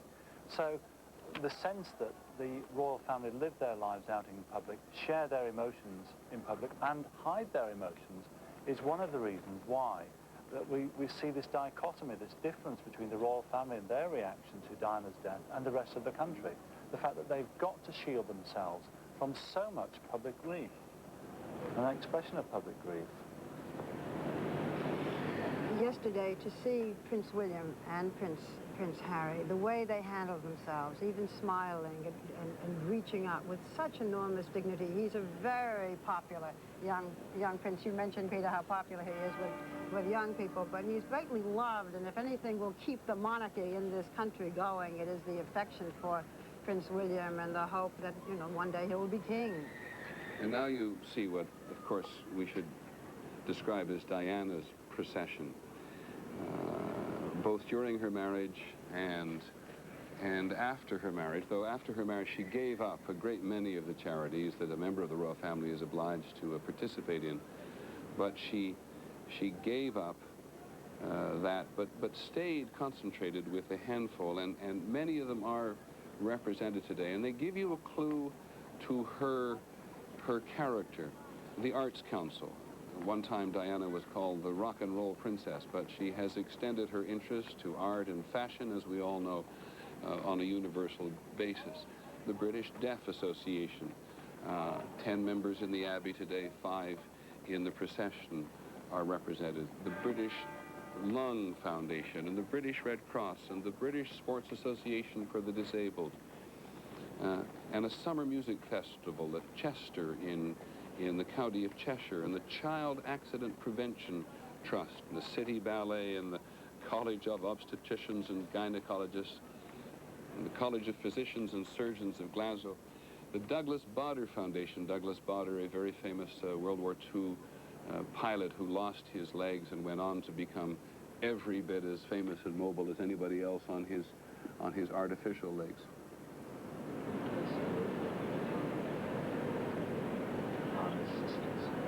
And the hat makes it difficult, but I think on the left that is Lady Sarah McCorquodale, if I'm not, we may well make mistakes here, but on the right. On the right, I think it's Sarah. On the left, it's Jane.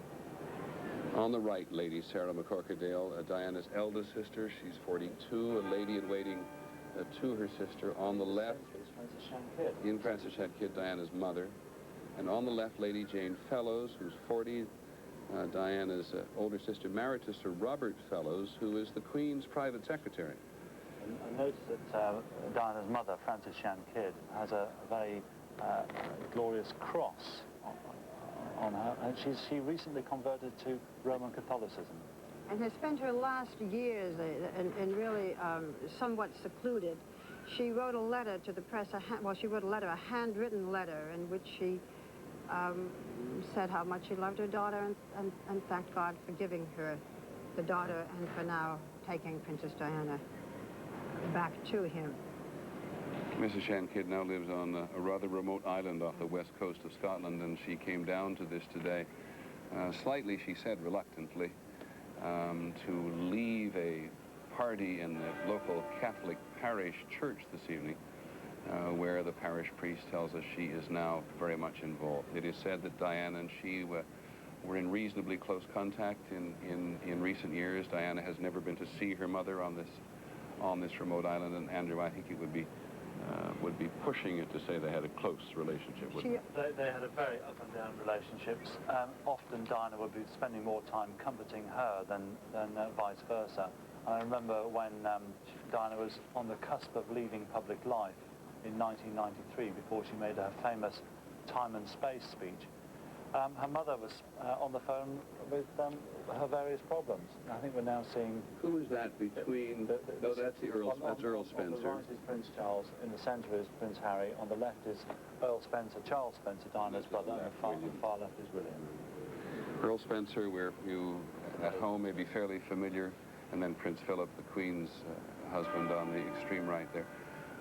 Earl Spencer, who now lives in South Africa, is the one who earlier this week in his first public comments referred to the editors of the British tabloid press primarily as having blood on their hands and having contributed to the death of his sister in that car accident in Paris. The investigation in Paris it goes on with relentless intensity, and a great many people, including, and that's the Queen Mother. That's the 97 years old Queen Mother who lives at Clarence House there on the Mall, or on the Mall. They've just, on the Royal Mall has just passed her house. It was from her home that Diana left to go to be married 16 years ago. She is the most extraordinarily enduring member of the royal family, often described as the most popular member of the royal family, certainly for that generation. Slightly seen as a genteel, doddering aunt. Is that a little unkind, Andrew? I think that certainly as far as Diana was concerned, she never particularly got on very well with the Queen Mother, because the Queen Mother was a great friend of Lady Ruth Vermoy, her grandmother, who was so much against Diana's mother. And she always used to say that Clarence House was the font of all criticism of Diana inside the royal family. I think the Queen Mother does come from a different age. It does come from an Edwardian age where you never complained, you never explained, and you just got on with it. Have other relationships, and you never, ever, ever contemplated divorce. Never. No, not at all. And the fact that all the Queen's children have divorced. Well, except for the youngest son. Well, he's not yet married. He's not yet married. Prince Edward is not yet, although he's taking his time about it. He's been romancing a young lady called Sophie Rhys-Jones for the last 4 years. She's an executive, I think, at a public relations firm, and she's here today with him, I think. Yeah. It must take enormous stamina to be seen with a member of the young royals today over any lengthy period of time, given the attention we in the press have given this family. But the Queen Mother, for her generation, in some respects, had something of the same public demeanor as Diana. It was during the war when she and her husband, King George VI, refused to move out of Buckingham Palace when Britain was under siege by German bombers. Buckingham Palace was bombed during the war, and when the east end of London was so terribly bombed, she and her husband would walk among the people. And so she, this Scottish member of the Scottish nobility, endeared herself to a generation in much the same way that Diana has endeared herself to a younger generation. Yes, I think that's a very good point, because when she first came into the royal family, she was seen as an outsider. It was one of the first occasions that a member of the royal family had married a commoner, albeit a well-born commoner. And she was called Cookie by the late Duchess of Windsor because she was seen to be rather lowly born. And yet it's the Queen Mother who, in a way, reinvented the royal family, just as Diana in the 80s reinvented the royal family. The Queen Mother made the royal family far more accessible than it had been, certainly during the Edwardian and very much so during the Victorian period. I want to do a quick canvass here, if I may. I'd like to ask, first of all, Tony Holan, and then Sarah Bradford, and then you, Andrew Morton, to give us just a very, very quick thumbnail sketch of how you think Prince Charles will now be portrayed, given the way he has performed historically, but also in the last couple of days. Tony Holden, may I start with you as we watch Prince Charles follow his ex-wife's casket? Prince Charles's popularity was at a pretty low ebb before any of this happened. I think there's a degree of sympathy to him, of course, as the father of these two poor boys without a mother, and there's hope that he can somehow shed the coldness of his upbringing and turn much more into a tactile, warm father than perhaps he's been to them so far. He's only spent 30 days with them in the last 12 months. It's very interesting to me watching these pictures, the positioning, the way that Earl Spencer, Diana's brother's in the middle there, and Charles is marginalized like his father. I think that's as it should be symbolically. He is William's the ex-husband in this case. Future. William's the only hope for the monarchy's future, and Charles's only hope of survival really as a public figure now is as William's father. Well, I did anticipate from you, Tony Holden, a quite severe observation. Sarah Bradford, do you feel the same way? No, I don't entirely feel the same way. I think it's early days to see how the public are going to view Prince Charles after all this has gone on. How far they will blame him for the unhappiness that Diana suffered, or how far they will feel sympathy for him as the lone parent of these two young boys. And certainly the images over the past few days have been very sympathetic of Prince Charles hand in hand in public with his sons. This is hitherto not been a royal characteristic. And so I think that we shouldn't make too much of a snap judgment on this. Andrew Morton, from you, a sort of brief analysis of Prince Charles' future. I think Prince Charles's future is very uncertain. His popularity was very low anyway. There was still endless discussion about his relationship with his friend Camilla Parker Bowles. The death of the Princess of Wales has cast a further shadow over that popularity. Yes, he'll become king, but it will be very much a holding operation until Prince William. He is the future of the royal family. Barbara, when you and I were here, I know exactly what we're doing here in terms of... Hang on just a second. Let's go to the front of Westminster Abbey. I believe that may well be the Queen or the Queen Mother, if we could go to the front door of Westminster Abbey.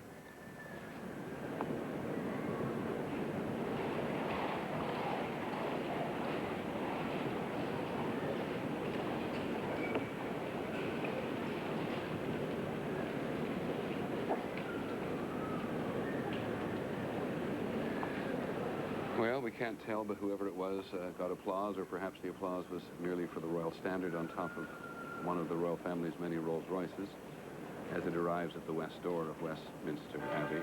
We get a better sense when they go in.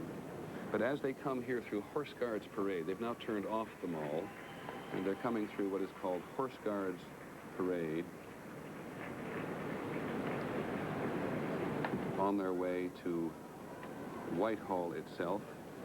This is also familiar to many Americans. This is the scene of Whitehall Palace.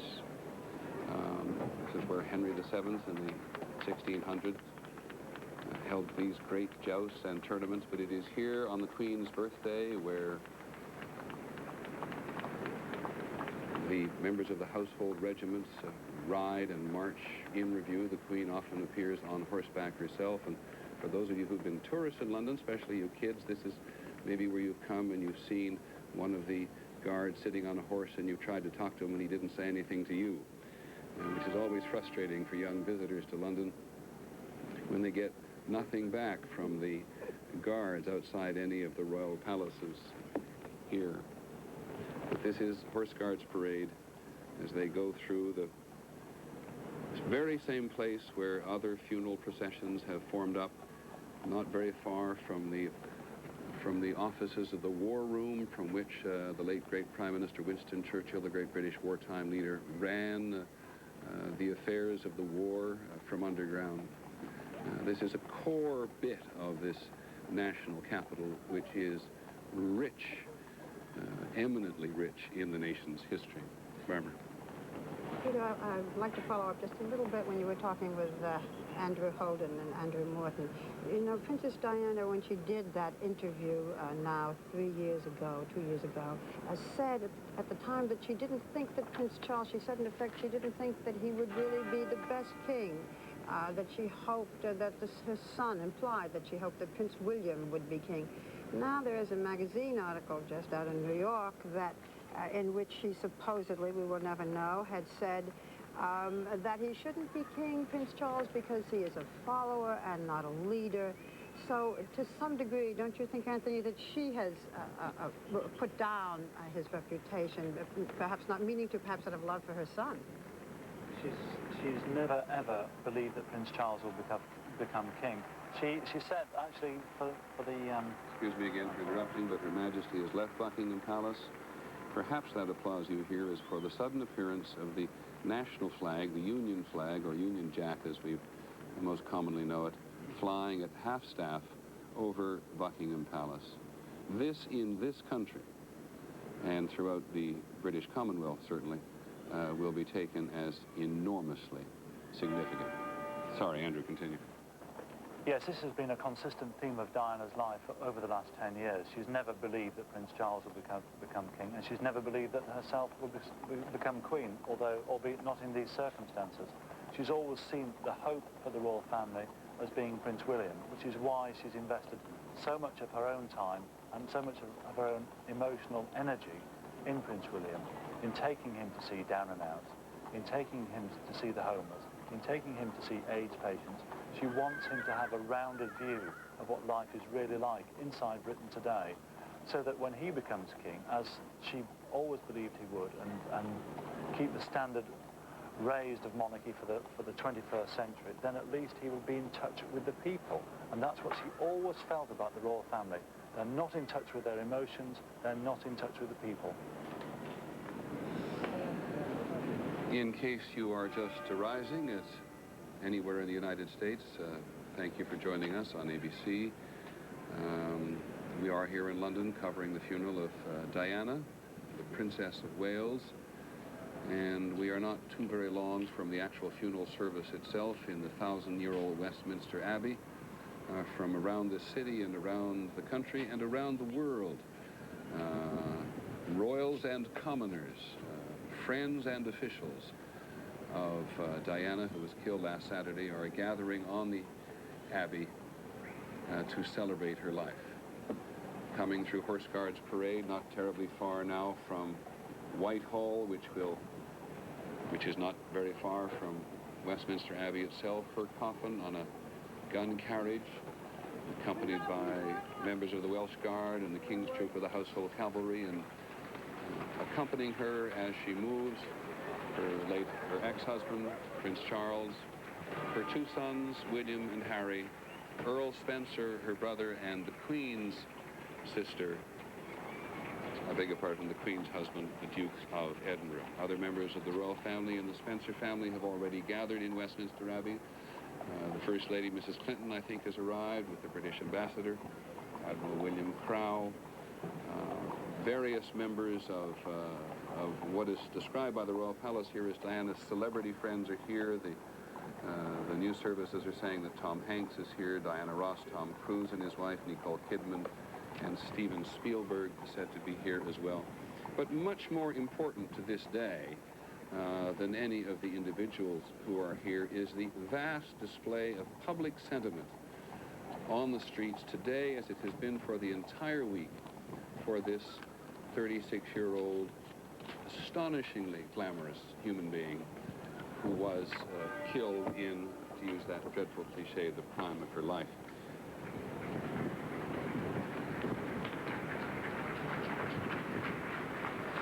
Her Majesty the Queen,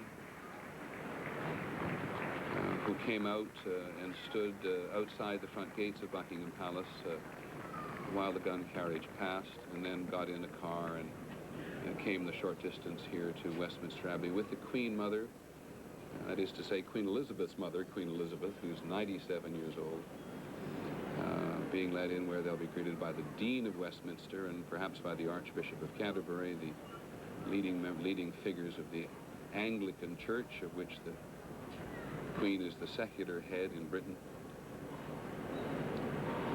This abbey is,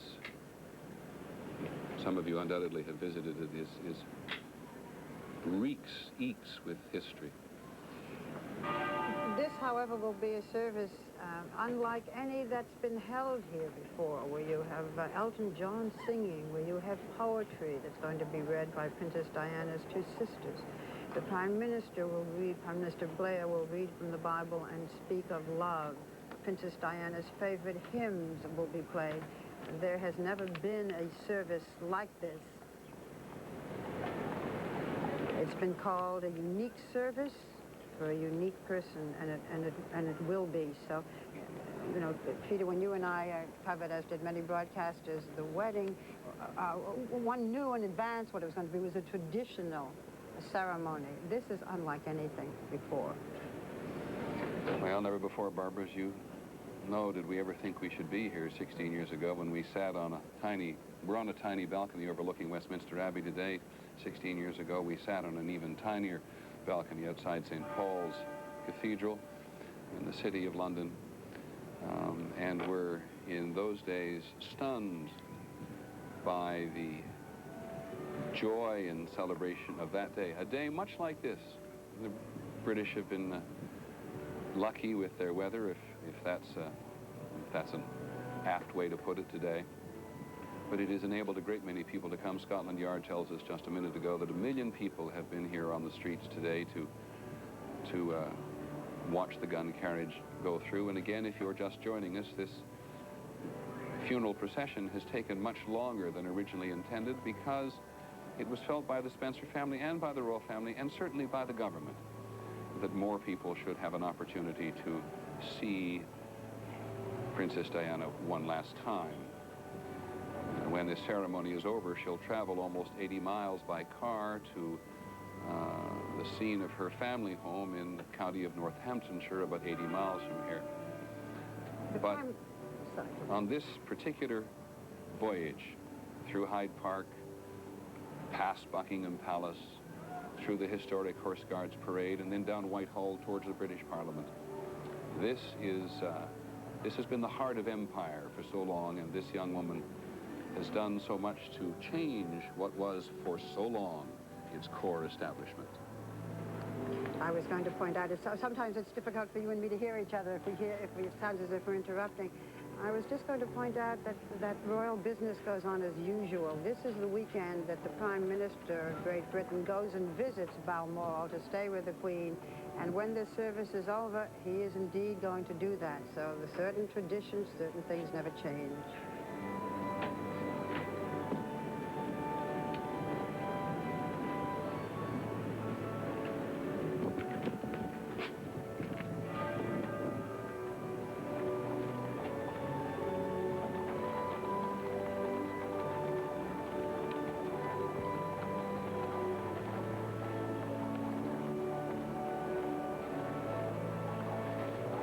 Just watch this very quietly for a moment and perhaps ask first Cynthia McFadden and then Aaron Brown to give us quietly their assessment of what the reaction has been of the people as we go along.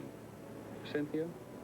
You know, Peter, here at the palace, it has been extraordinary what's happened in the last 15 or 20 minutes.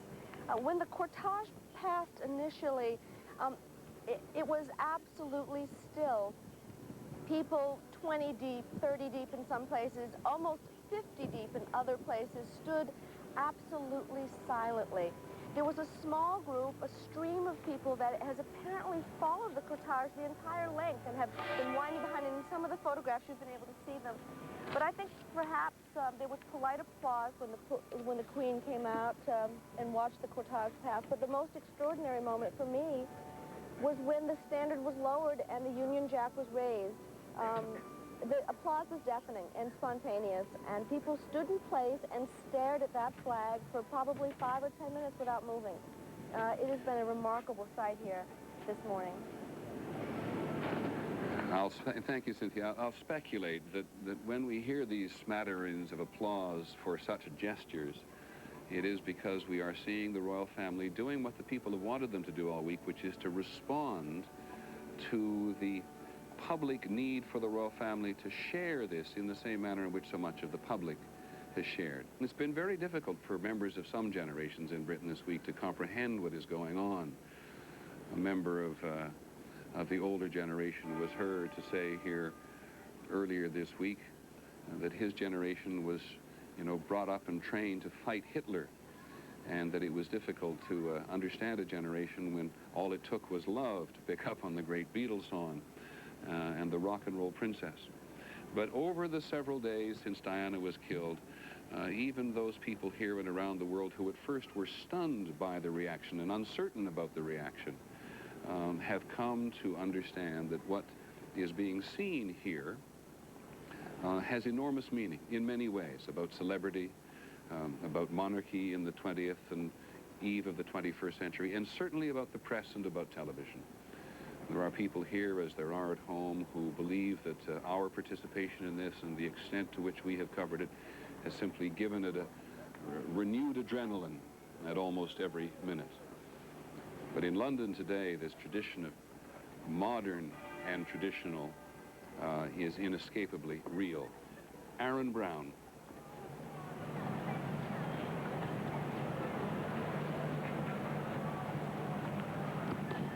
Let us go to the front of the west door of Westminster Abbey now, because Diana's coffin has arrived, and here in the tight confines in the shadow of St. Margaret's Church, to the left of the Abbey there is absolute silence.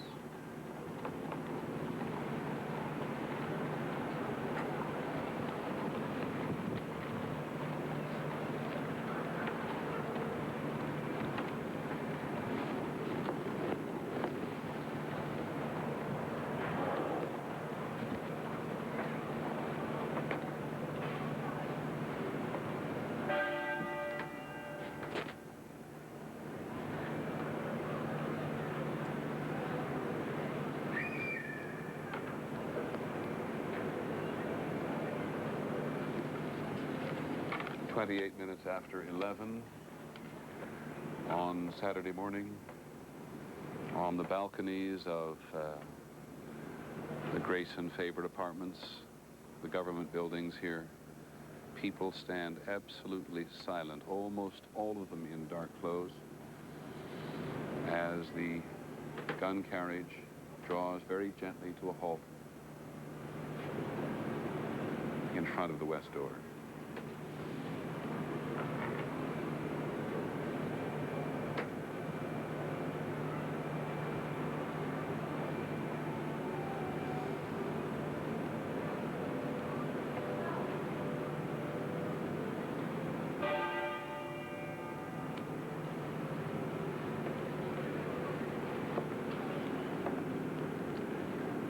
Bearers from the Welsh Guards. She is the Princess of Wales.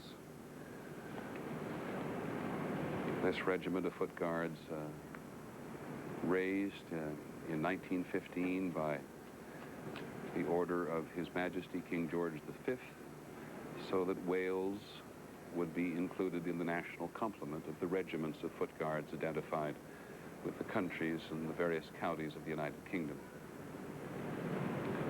It was only 2 days after they were formed that they mounted a guard at Buckingham Palace, St. David's Day, in Wales. And now these men, who most recently have seen service in Northern Ireland and the Falklands and ceremonial duty in Hong Kong, will carry this most beloved, controversial, talented and tortured princess into the great nave of Westminster Abbey.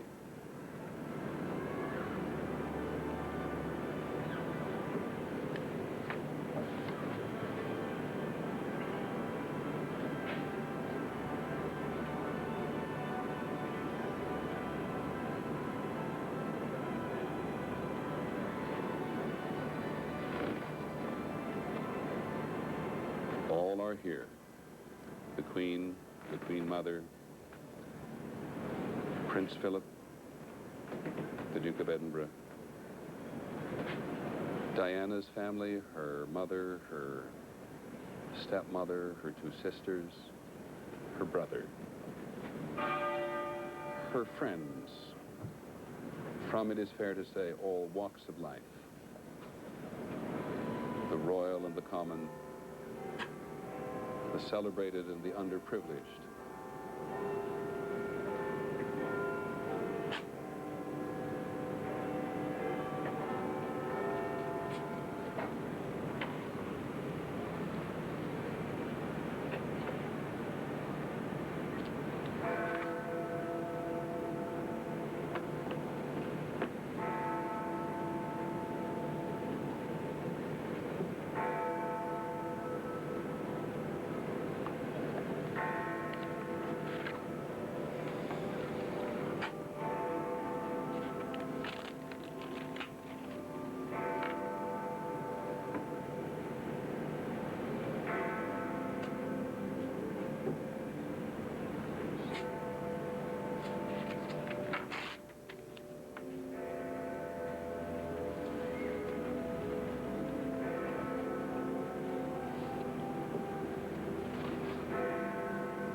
Those are the muffled bells of Westminster itself.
service will be conducted by the Very Reverend Wesley Carr, who is the Dean of Westminster. He's been the Dean only since last February. It's the biggest thing, he says, I have ever done. But it is, he points out, a rare opportunity for the Abbey to bring together the pageantry, the royal history, and the common touch.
Yeah.